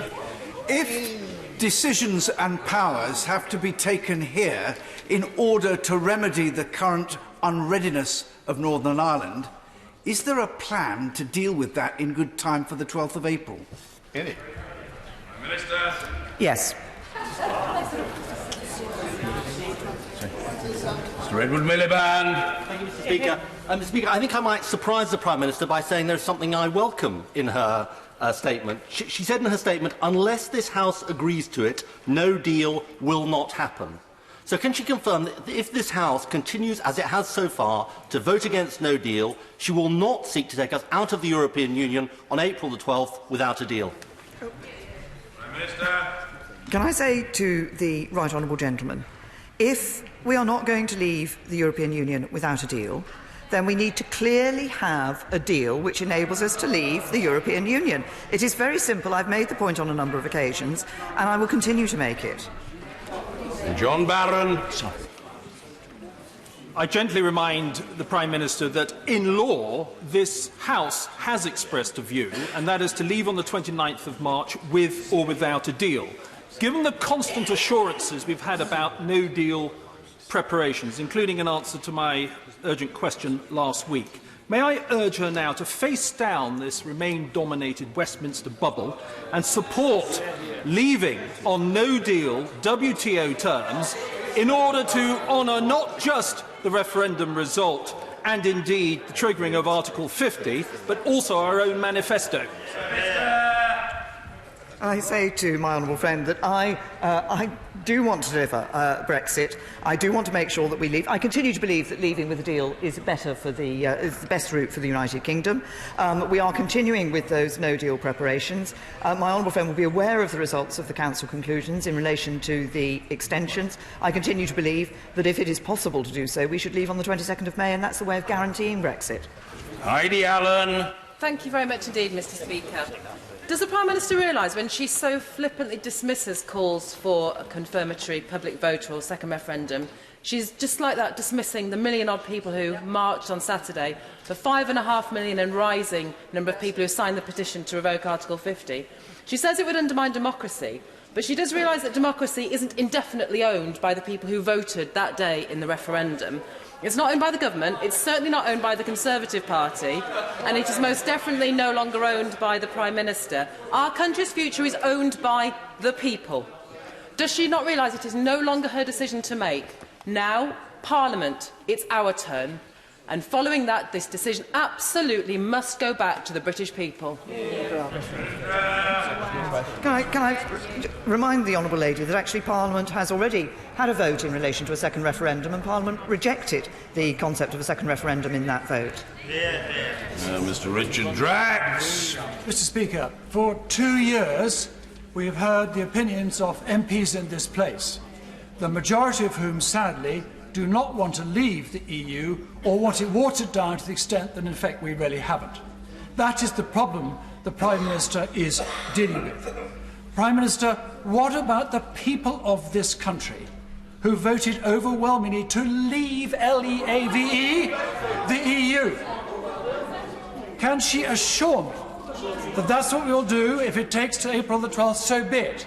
But on that date, if a deal cannot be agreed, we leave the EU as we promised the people of this country. Can I say to my honourable friend, I want to deliver on the vote of those 17.4 million people to leave the European Union. I continue to believe that it is better to do so with a deal. We have the extension to the 22nd of May. We can guarantee Brexit by agreeing a deal and leaving on the 22nd of May. Thank you, Mr. Speaker. Has the Prime Minister got a plan B, and if so, what is it? Well, can I just say to the honourable gentleman and many of the other members of this House, on the one hand, people are asking me to listen to the House of Commons and to abide by the decision of the House of Commons, and then they're asking me to actually have a plan B, which could very well be different to the decision of the House of Commons. You can't have it both ways. Mr. Peter Bone. Mr. Speaker, I'm not recommending this to the Prime Minister, but has she got so fed up with this House of Commons and the way it's behaving that she just wants to pop over to Brussels and sign the withdrawal agreement anyway? Can I say to my honourable friend, and he being an experienced member of this House, will know that in order to ratify the deal, we need to pass legislation through this House. So it's not quite as simple as he might like to think it would be. Great idea, Peter. Kevin Brennan. Thank you, Mr. Speaker. Doesn't everything the Prime Minister said today indicate that she still believes that no deal is better than any other deal other than her own? And does she understand that this House will not permit her to allow this country to crash over the edge into a no-deal zone? So why doesn't she just state that clearly so that we can get on with the indicative votes? I've dealt with the issue in relation to indicative votes.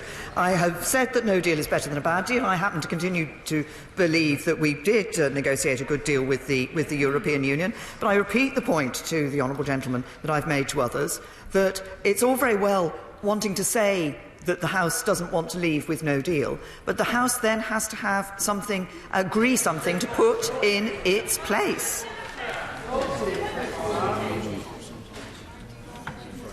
Carol Monaghan.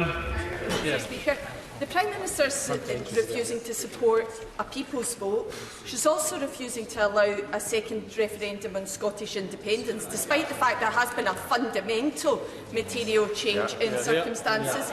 So if the Prime Minister is so sure of her position, why is she scared of trusting the people and putting it to democratic votes? Can I just say to the honourable lady that if she believes in trusting the people, she should trust the result of the 2014 Scottish referendum. John Woodcock. Mr. Speaker, can I implore the Prime Minister not to believe that she can run down the clock to the extent that she puts her deal back to the Commons with days to go and think that the members opposite, members across the House, will vote differently. If she brings it to the wire and makes a choice between her deal or no deal, she will usher in a period of economic chaos and political damage that will give succour to the extreme fringes of our politics on the left and right. I say to the honourable gentleman, I want us to be able to leave the European Union in an orderly way, to deliver, to recognise the vote, to deliver on that Brexit, and do it in an orderly way, which, as I've said before, does protect our union and also protects jobs and livelihoods for people and protects our security. And that is what I will continue to work for. Shannon. Speaker, in a previous question to yourself, Prime Minister, I stated clearly that Northern Ireland was never going to be the sacrifice for the withdrawal agreement. I felt the sacrifice then, as I feel the same now, and I refuse to play that role. So does the Prime Minister understand our determination to be treated as an integral part of the United Kingdom of Great Britain and Northern Ireland? The failure to deliver the legally binding assurances and time-limited backstop continues to be the stumbling block and obstacle, and we must not, and we will not, Prime Minister, be treated differently from the rest of the United Kingdom. Can I say to the honourable gentleman that we have, of course, been working with him and his colleagues to look at the ways in which we can ensure there is that commitment to the people of Northern Ireland that there will not be that different treatment. We were very clear with the European Union on the need to have a UK-wide customs territory in the backstop, not in Northern Ireland, only customs territory, and we continue to maintain our commitment to ensure that Northern Ireland is treated as an integral part of the United Kingdom. Paula Sheriff. Thank you, Mr. Speaker. The Prime Minister may recall just a little over a week ago I spoke to her at the door of this chamber and I begged her to dial down the hate, born not just out of the incessant abuse and threats that I receive, but for the millions of people in our country who are fearful.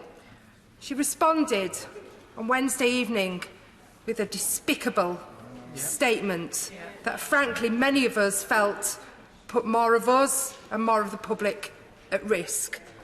Being Prime Minister is a huge privilege, but with that privilege comes responsibility. So can she tell me today, how is she going to use her responsibility to dial down the hatred? I say to the honourable lady that she and I indeed have a very serious conversation just outside this chamber over a week ago. As I said in my statement that I recognise I was expressing my frustration, that others have their frustration. Everybody has their frustrations in relation to this issue.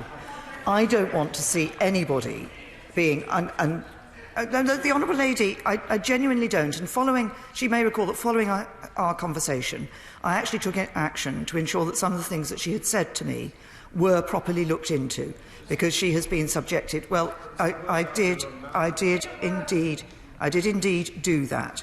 I want to see the people of this country feeling that this Parliament has been able to deliver for them. I think that is important for us, and that's what we will do. And I continue to believe that as we can carry this debate forward, we should indeed take care, and I will take care for the language that I use.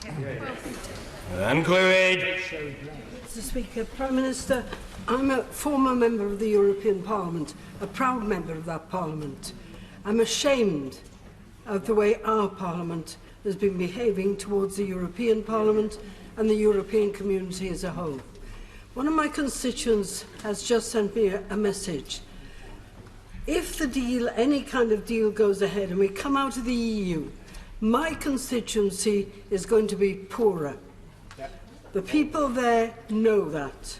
And somebody has just sent me a message saying the Prime Minister is doing deals with all kinds of people. Why don't you ask her for the money we need in our area, of which we've been deprived? In fact, we just want to clear up 126 acres of contaminated land. It'll cost 12 million.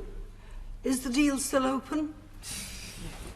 I say to the honourable lady, she'll be aware that we have indeed made some extra commitments in terms of some funding that is available to places across the country.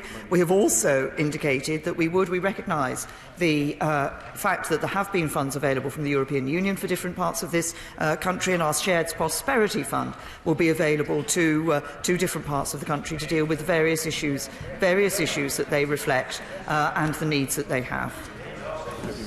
Brendan O'Hara. The honourable member from Dewsbury.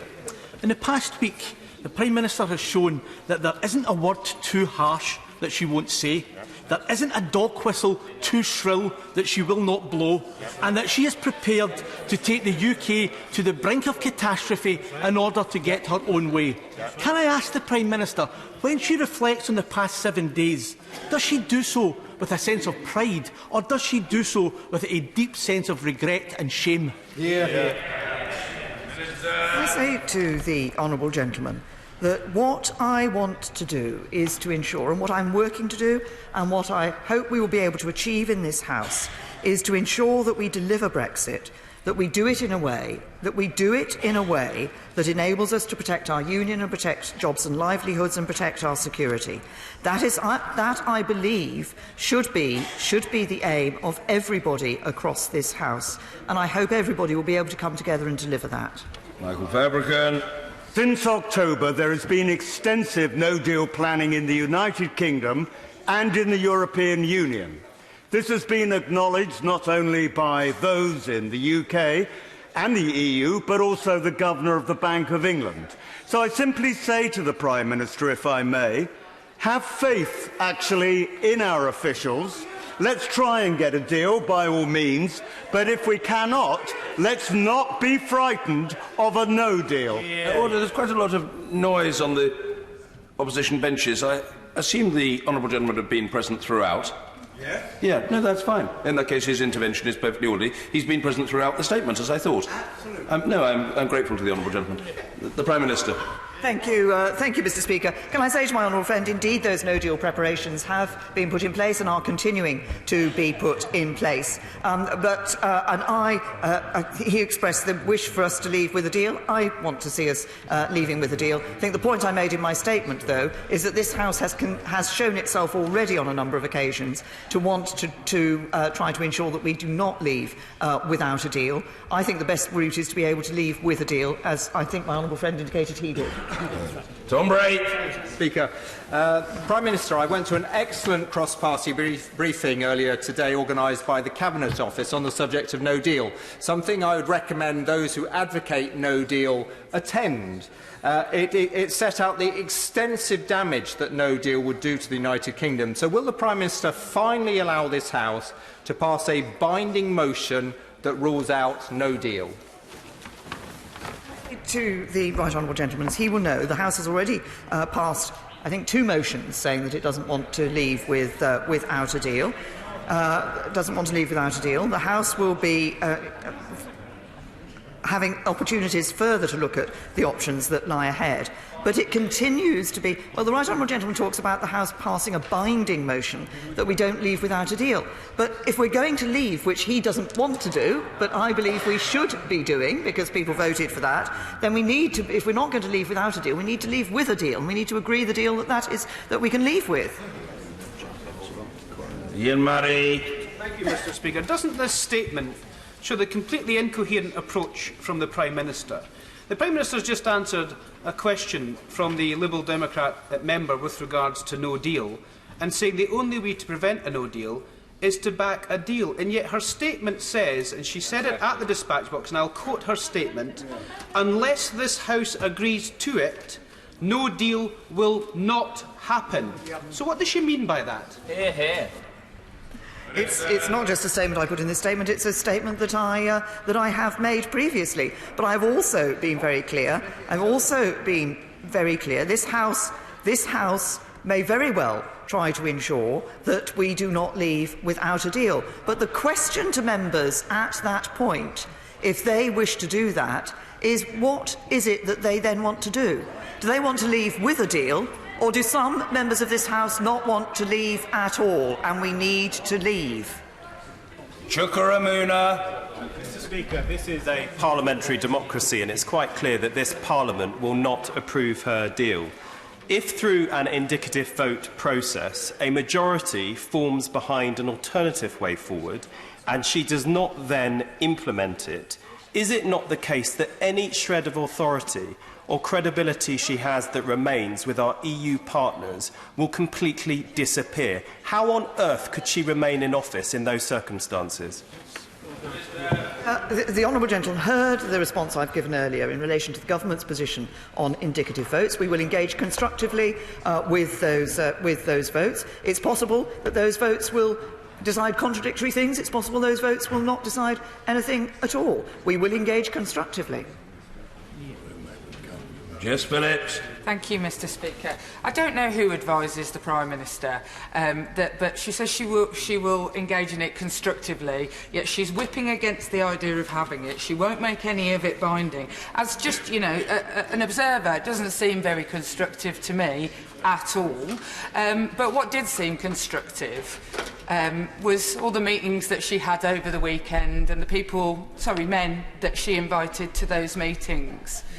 And what comes out this morning shows without any doubt to anyone anymore, if anyone even had any left, this is just some psychodrama in the Tory party. And every time I think that the Prime Minister does actually have duty, she totally disappoints me. This is about whether the member for Uxbridge can become the Prime Minister, and it's writ for all to see. This has got to end. So the question I ask the Prime Minister is that if we have indicative votes and we come up with a new way for the political declaration, how can she guarantee that any of that will happen? Because it won't be her. Can I say to the Honourable Lady that we are working to find a way to ensure that we can leave in a smooth and orderly way and we can deliver Brexit for the British people. I think that delivery of Brexit is what should be at the forefront of all our minds. Diana Johnson. Thank you, Mr. Speaker. Can I start by paying tribute to the bravery of my honourable friend for Dewsbury and for the many other honourable members who've suffered lots of attacks over the last few months. The Prime Minister said in her statement this afternoon about what she said on Wednesday, "I expressed my frustration with our collective failure to make a decision." I don't think that's actually correct. No, it was an attack on members of Parliament doing their job, scrutinising the government at a time when tensions in the country are already heightened and MPs are accused of being traitors. Now, in my constituency, the majority of people who've asked me about this don't want me to vote for the Prime Minister's deal. So can the Prime Minister now do the right thing and apologise to members of Parliament for what she said on Wednesday evening? Can I say to the Honourable Lady, it was never my intention that what I said should have the sort of impact that she is talking about. And I regret if it did have that impact, because the point was a very simple one that I was trying to make, which is that we stand at a moment of decision for this House. It is an important moment. People have talked about responsibility. We all have responsibility of members of this House to make the decision that enables us to deliver Brexit for the British people. Dr. Lisa Cameron. Mr. Speaker, does the Prime Minister intend to lead the next phase of Brexit negotiations? Can I say to the Honourable Lady that I have always made clear that there is a job to be done and I am continuing to do that job. Hugh Gaffney. Mr. Speaker, Prime Minister, under your watch, your deal has failed. The UK has seen austerity rise. Food banks have risen, and now we hear the government will delay the repeal of the Swedish deregulation, leaving thousands of agency staff financially worse off. So will Plan B include any resignations? I point out to the honourable gentleman that we have employment at a record high, our debt is falling, our deficit is falling, and we've seen the strongest period of growth, quarterly growth of any country in the G7. Mike Gapes. Mr. Speaker, 2 years ago, after triggering of Article 50, the Prime Minister went during the Easter recess on a walking holiday. Does she have any plans to go on a walking holiday in April? And if so, will it begin at the end of next week when the recess is supposed to happen, or after the 12th of April? Can I say to the honourable gentleman, I always look forward to the prospect of walking holiday, but obviously, with matters as they stand at the moment, my focus is on trying to ensure that we can deliver on Brexit and do that with a deal and getting the legislation through. Paul Sweeney. Mr. Speaker, the Chancellor of the Exchequer described the proposal to hold a ratification vote on the government's deal as perfectly coherent and worthy of consideration. Given that there have been efforts across the House to build consensus around this, would the Prime Minister at least agree that it is an idea worthy of consideration and it is coherent on the model of the Good Friday Agreement? the Chancellor did indicate that this was one of the proposals that has come forward. I've indicated on a number of occasions, I've done it on many, in answer to a number of questions here in this House, that I continue to believe that we should deliver on the result of the first referendum. Neil Gray. Speaker, it wasn't the great irony of the Prime Minister's dictatorial Downing Street speech that by failing to accept her own responsibility for the mess that we are in, that we're unlikely to make any progress? I say to the honourable gentleman, as I said earlier, I recognise the collective responsibility we have across this House in relation to the failure so far to get an agreement for a deal. I continue to believe that it's important to get agreement to a deal so that we can deliver Brexit in time. Richard Burden.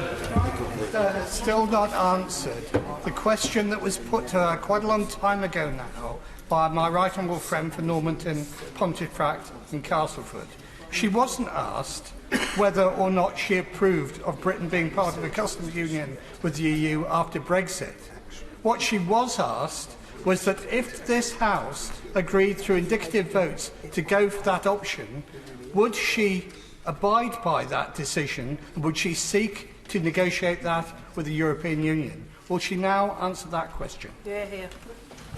Well, gentlemen, I answered the question about the government's position in relation to commitment on the indicative votes in the statement that I gave and in questions that followed. Jamie Stone. Mr. Speaker, I would like to take the Prime Minister to the beautiful Misty Highlands, and in particular I'd like to take her to... Object! Speak for yourself. Object! In particular, I'd like to take her to the Glenmore Hotel by Loch Ness, which, by the way...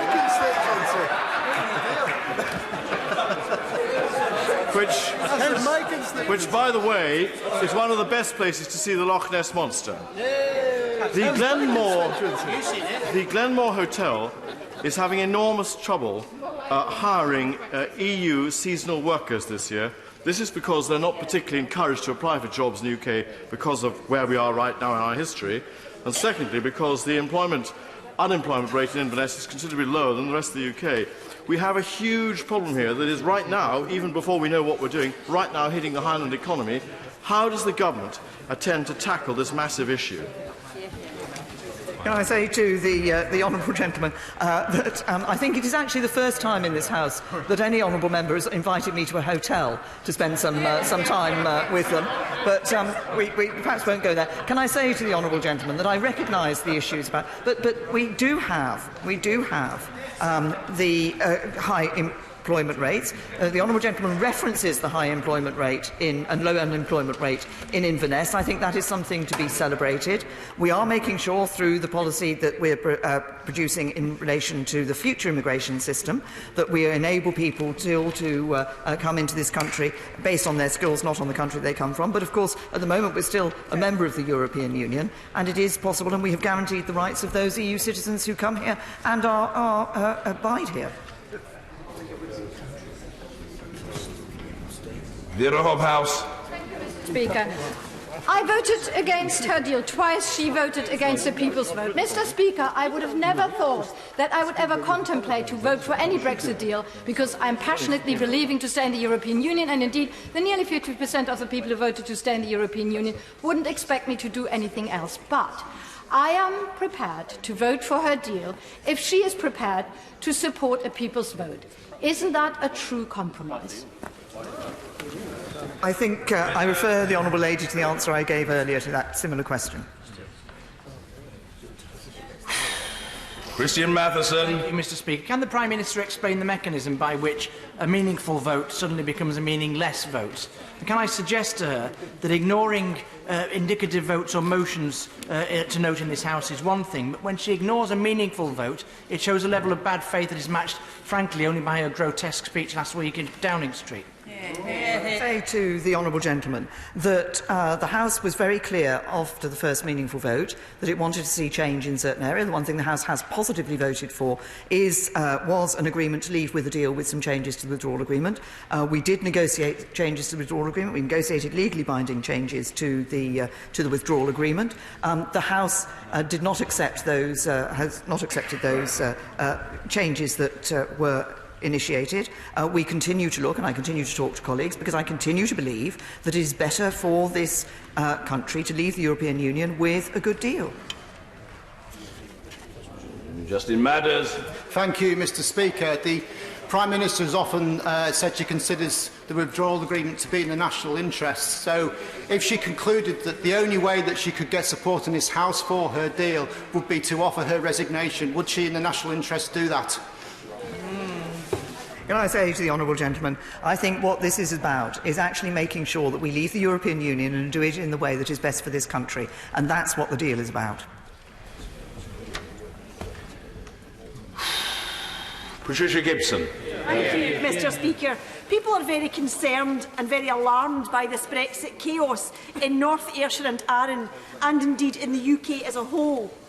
This is a time of crisis, and the people of Scotland and across the UK are represented in these Brexit talks by a Prime Minister and a government which EU leaders at the weekend described as evasive and confused in the final days before Brexit. Does she think that description by EU leaders inspires confidence in those across the UK who are worried about Brexit?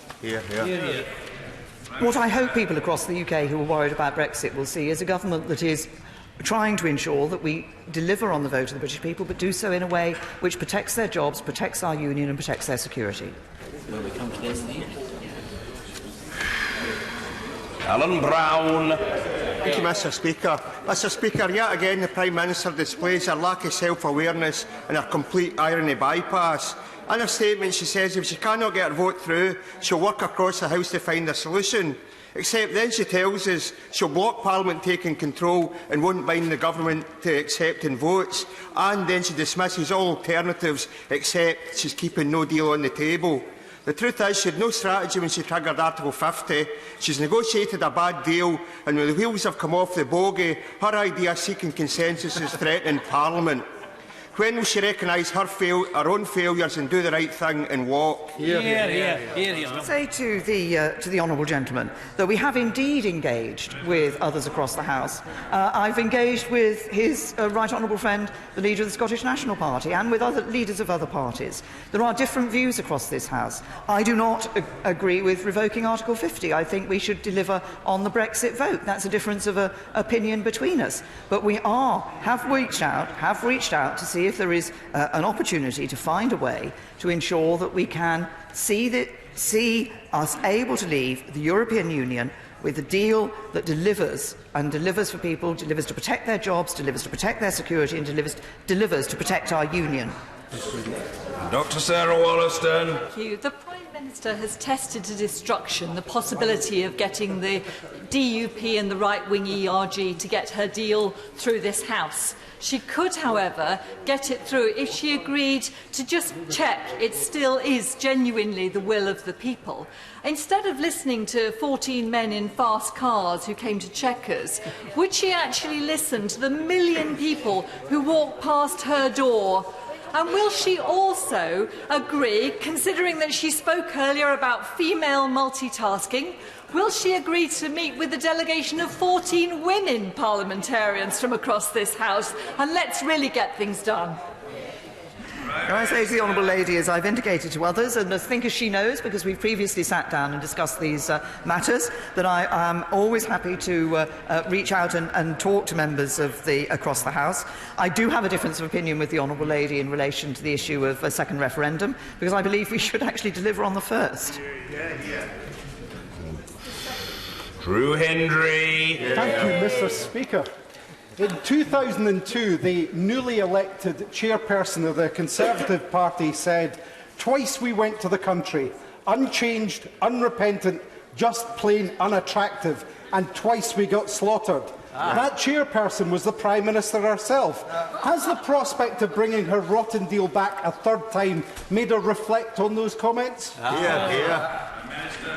What I reflect on is the need to ensure that we deliver Brexit and that we do it in a good way for the United Kingdom. Shepherd. Thank you, Mr. Speaker. On several occasions, the Prime Minister has referred to the result of the 2014 Scottish referendum and correctly observed that a majority of people then voted to remain in the United Kingdom. But she will know that a great many of those people believed the promises made by her party and her government that by doing so they would firstly retain their European citizenship and secondly that their views would be respected within the United Kingdom. Given how things have turned out, does she understand that many of those people are now reconsidering that decision? Can I say to the honourable gentleman that we went into the European Union as one United Kingdom. We will leave the European Union as one United Kingdom. Many people say to me who voted Remain in the referendum in 2016, that they believe that we should be delivering on the vote. Although they took a different decision, they do believe that it's important that the decision is respected and that we deliver on it. Prime Minister, colleagues, thank you. Yes, indeed. Yes. Very well. I'll take the others first, if I may, of which I have noticed. Thank you. Point of order, Emma Lewell-Buck. Thank you very much, Mr. Speaker. Last year, the DfE published a myth-busting document advising local authorities they could dispense with statutory guidance that's in place to protect our most vulnerable children. In this House, on 2 occasions, I raised this with the Parliamentary Under-Secretary of State for Education, the Honourable Member for Stratford-on-Avon. On September the 10th, he stated there'd been no changes to legislation. On January the 17th, he denied the very substance of the document. 50 children's charities also wrote to him asking for this dangerous document to be withdrawn. Following a legal challenge from children's rights charity Article 39, it appears, according to the press, that the document has now been withdrawn. Mr. Speaker, this dangerous DfE and ministerial-approved guidance was in circulation for a number of months. Can you please advise me if it is incumbent on the honourable member to outline what steps have been taken to disseminate this U-turn to local authorities? Also, if he can outline if there is any redress for children and families who may well have been harmed by this guidance. And finally, Mr. Speaker, can you advise what safeguards are in place to stop ministers from acting in such a reckless manner? Well, I thank the honourable lady for giving me notice that she wished to raise this matter. I rather assume that she has notified the Minister of her intention to bring it up on the floor of the House this afternoon. She's made her concerns clear and it's on the record. Moreover, those concerns will have been heard on the Treasury bench, including at a very, very senior and cerebral level.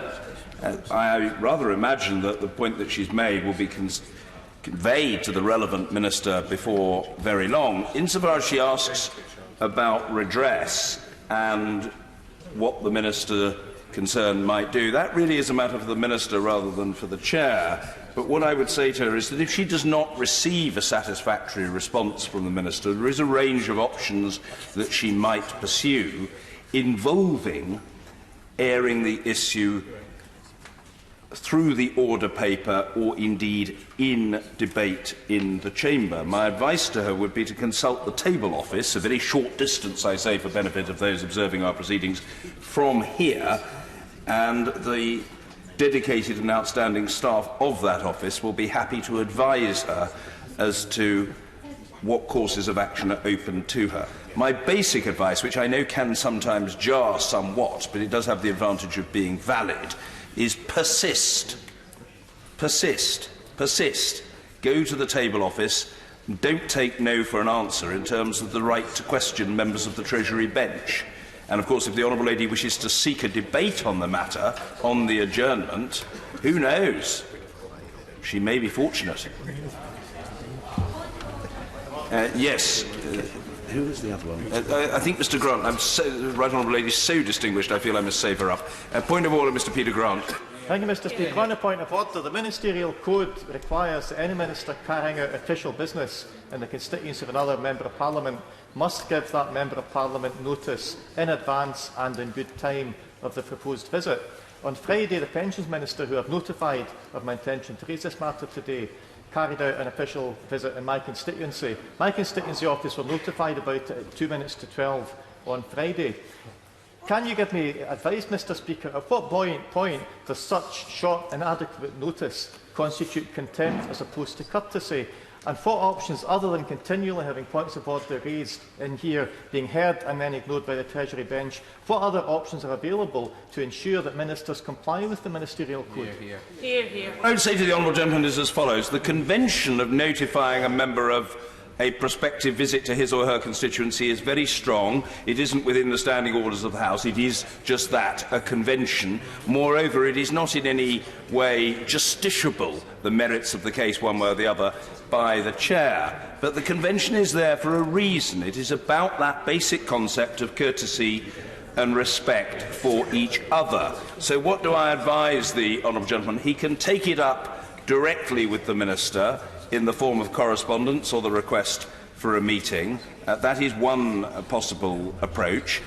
Secondly, he could take it up with the Leader of the House, who I know will accept that, in common with her predecessor, she has a responsibility for ensuring ministers' compliance with important conventions, including, for example, the Convention of providing timely and substantive answers to questions. Where that doesn't happen, traditionally leaders of the House have accepted their responsibility to remind ministers of their duty.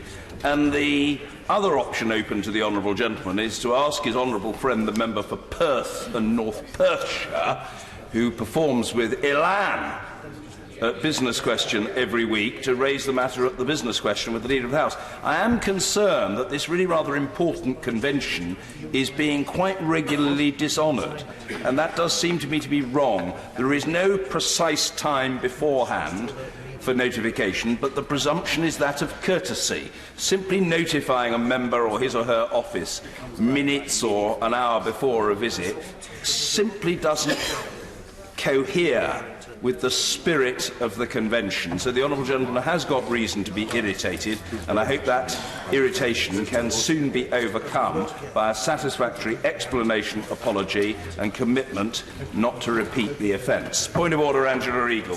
Thank you, Mr Speaker, and I haven't given you notice of this point of order because it's come out of the proceedings that we have just witnessed, and I wonder whether you might give us some advice about the fact that it became clear during the Prime Minister's statement that she has no intention of listening or responding positively to the results of an indicative vote process, which rather renders the whole thing pointless. I remember, sir, when we went through a similar process about the future of the other place, the then government made it absolutely clear that should that process come up with one way forwards which had been carried by the House, that they would actually put it into effect. And yet today we've heard the exact opposite from this Prime Minister. Mr Speaker, sir, could you give us some view about how, as members of Parliament, we can take this forward in a reasonable way and not see the convention and that this Parliament and its votes actually matter disappear before our eyes at this very difficult time for our country? Well, I don't think it's for me to rule on the matter at this time. The Right Honourable Lady has raised an extremely important point.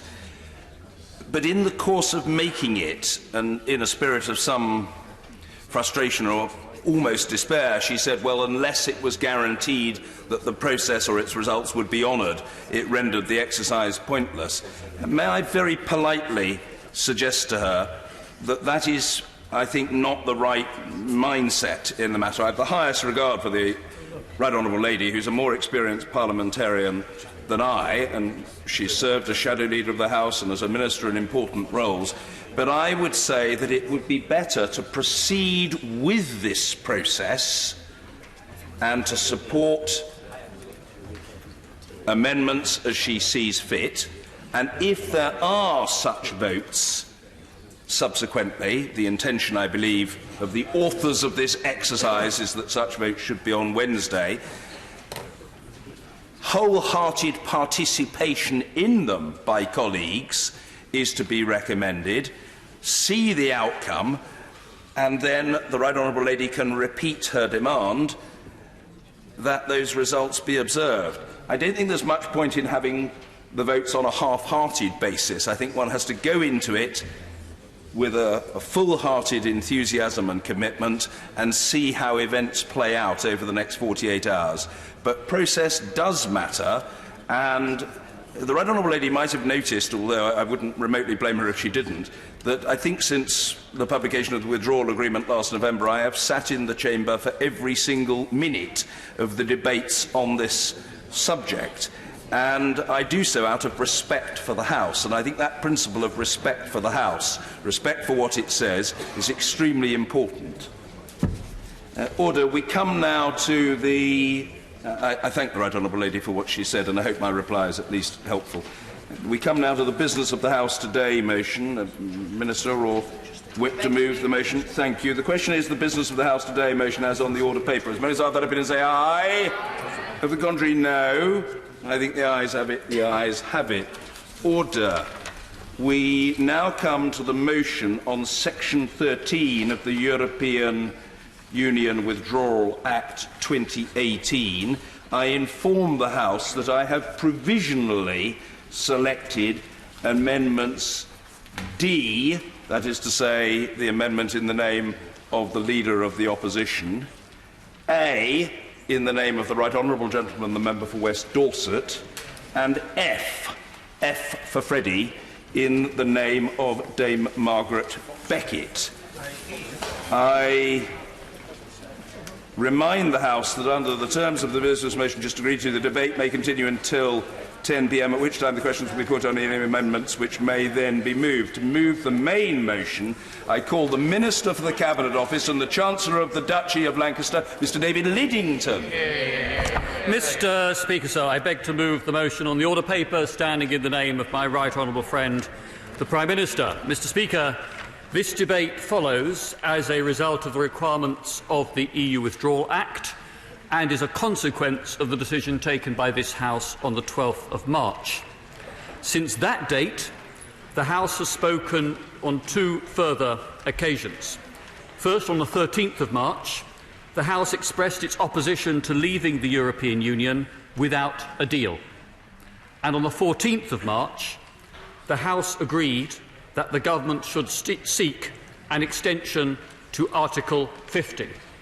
And I might add, Mr Speaker, that in respect of both those votes in this House, neither was legally binding on the government, but in each case the government has honoured the wishes of the House in response to the resolution. I hope that might provide at least a modicum of reassurance that in this government we have not and we do not intend to be dismissive in the least of how this House decides or votes. Give way to the honourable gentleman. I'm very grateful to the Prime Minister-elect for giving way. He rightly just said that on the 13th of March, this House agreed to not leaving the European Union without a deal. And in the Prime Minister's statement that she's just given this House, she said, unless this House agrees to it, no deal will not happen. Could he explain to this House what she meant by that statement? Well said.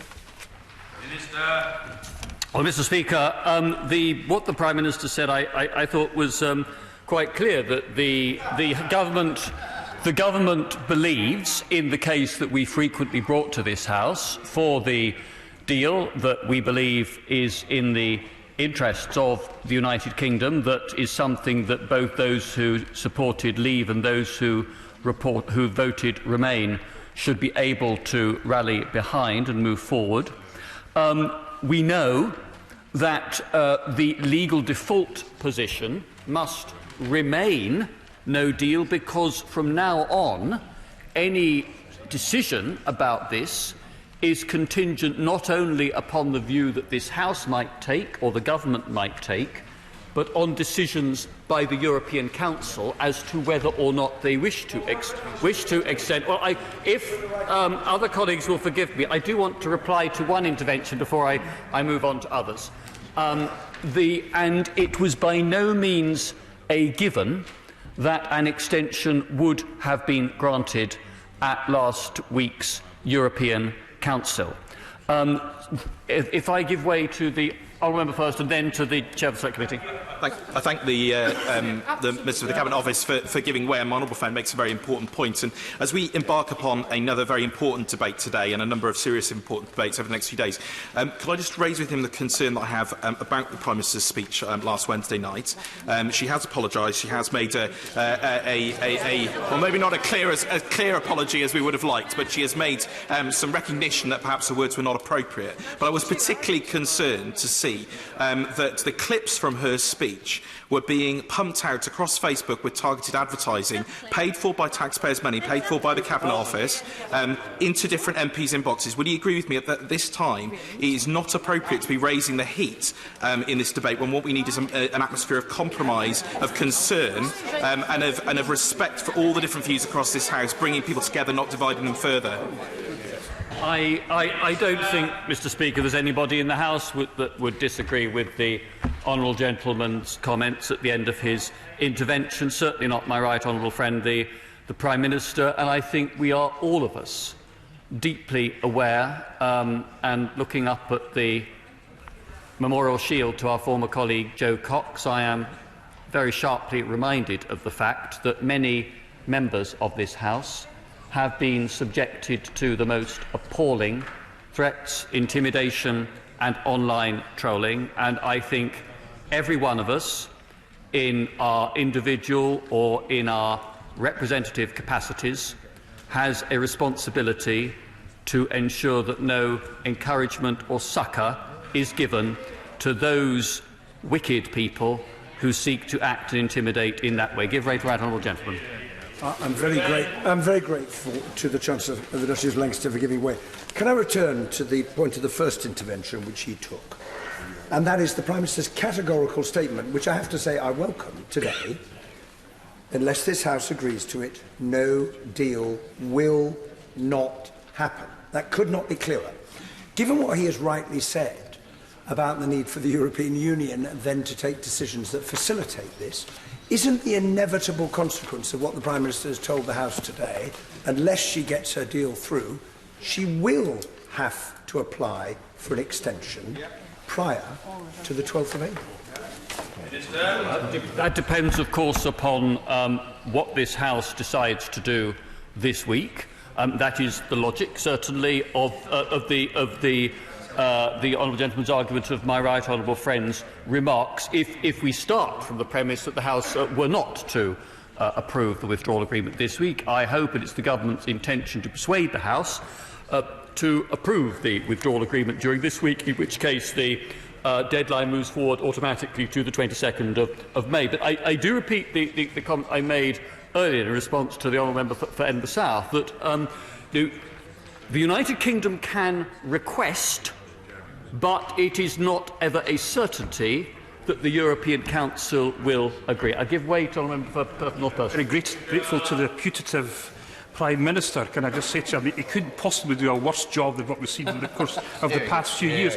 But can I ask him if he's paid attention to the petition that's now been signed by 5.5 million people right across the UK, including over 10% of the right honourable gentleman's constituency?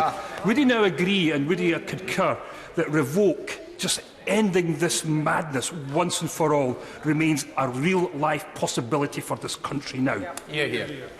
No, I don't agree with him. And you know, since in my constituency the votes were pretty finely balanced in 2016 between the two sides in the referendum, you know, it wouldn't surprise me that 10% of my constituents felt strongly in favour of revocation in the way that he suggests.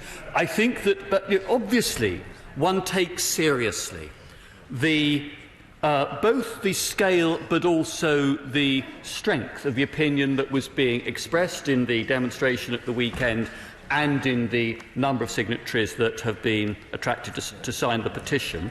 But that does not mean that one can simply ignore or set aside the idea that 17.4 million people did vote to leave the European Union in 2016. Now, I'll give way to my honourable friend, and I will try to make some progress. I'm pleased he's reiterated that 17.4 million people took the trouble, and many of those people had never voted ever before to engage in the referendum. Can I ask him, given that when the House voted on the recent times about whether we should have no deal or the withdrawal agreement for the second vote, now the Prime Minister seems to have taken no deal off the table. So for some of us, there will be different options to think about. I think it's vital that the withdrawal agreement comes back before the House, because if no deal is off the table, there may well be much worse deals that are put forward by a Remainer House that those of us that do not wish to see them happen will feel we've got a very, very bad situation. Mr. Speaker, I certainly hope that we have the opportunity to vote again on the withdrawal agreement during the course of this week. I'll give way to the honourable lady, then my honourable friend.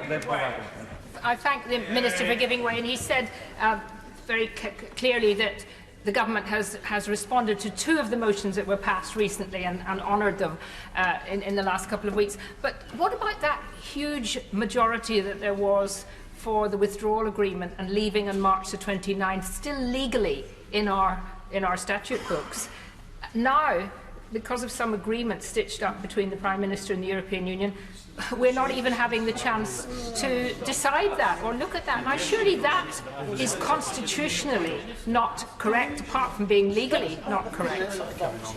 I'll come on to say a bit more about the statutory instrument in a few minutes, if the honourable lady will bear with me. Give way to my honourable friend. I thank my honourable friend for giving way. I support the Prime Minister's deal. I think it's a good deal. I welcome the news that we're going to be voting on again. But will my honourable friend look closely at the very important proposals put forward by my honourable friend for Gainsborough to amend and change the unilateral declaration as a way of providing more certainty and clarity and reassurance to those who are not yet ready to vote for that deal?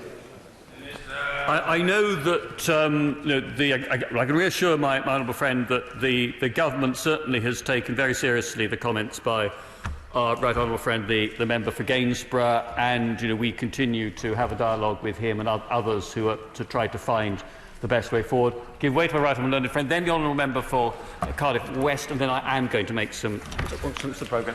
On the question of the government's commitment to avoid no deal in line with the votes, my right honourable friend has acceded that the government does accept last week's votes, which I think is in line with Constitution Convention, that the government does not proceed with policies that are rejected by this House of Commons. But he's agreed that. And then he said that therefore it means either we pass the withdrawal agreement, which I vote for, but if that doesn't, the only remedy, presumably, is to go and ask for an extension, which he rightly says we can't guarantee the Europeans would accept.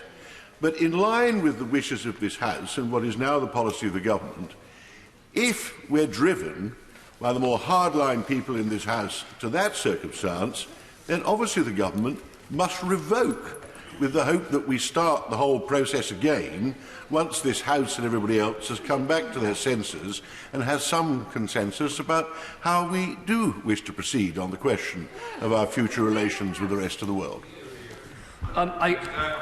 With all respect, I disagree with my right honourable learned friend on that point, because I think that he underestimates quite how severe the damage would be to already fragile public confidence in our democratic processes if this House simply voted to revoke the implementation of a decision which the majority of members in this House said in 2016 we would be giving to the electorate as a whole, and said that we would abide by their decision. Give way to honourable gentlemen, then the honourable member for Stoke, and then if the honourable member for Oldham will forgive me, I will I'll make some progress, and I will happily give way to my right honourable friend later. Very grateful. He's been extremely generous, and I can't see how any deal can proceed without there being some sort of public vote at the end of the process in the circumstances we're in. But on the question of today's business, the Prime Minister said earlier that the government was prepared to bring forward or to give time itself, or seek time, I think she said, seek to provide time to discuss indicative options. Could you clarify for the House exactly what she meant by that? When is the government prepared to do it? For how long? And can you confirm that it would be in the hands of the House exactly what those options were that we debated? Mr. Speaker, I would gladly do so. I would ask colleagues to, if they will bear with me, to complete page 1 of my speech and move to subsequent sections. Then I might be able to throw a bit more light on the answers to some of the questions that are being posed to me. Give way for enough for Stoke, and then I'm going to make some progress. I thank the Minister for giving way.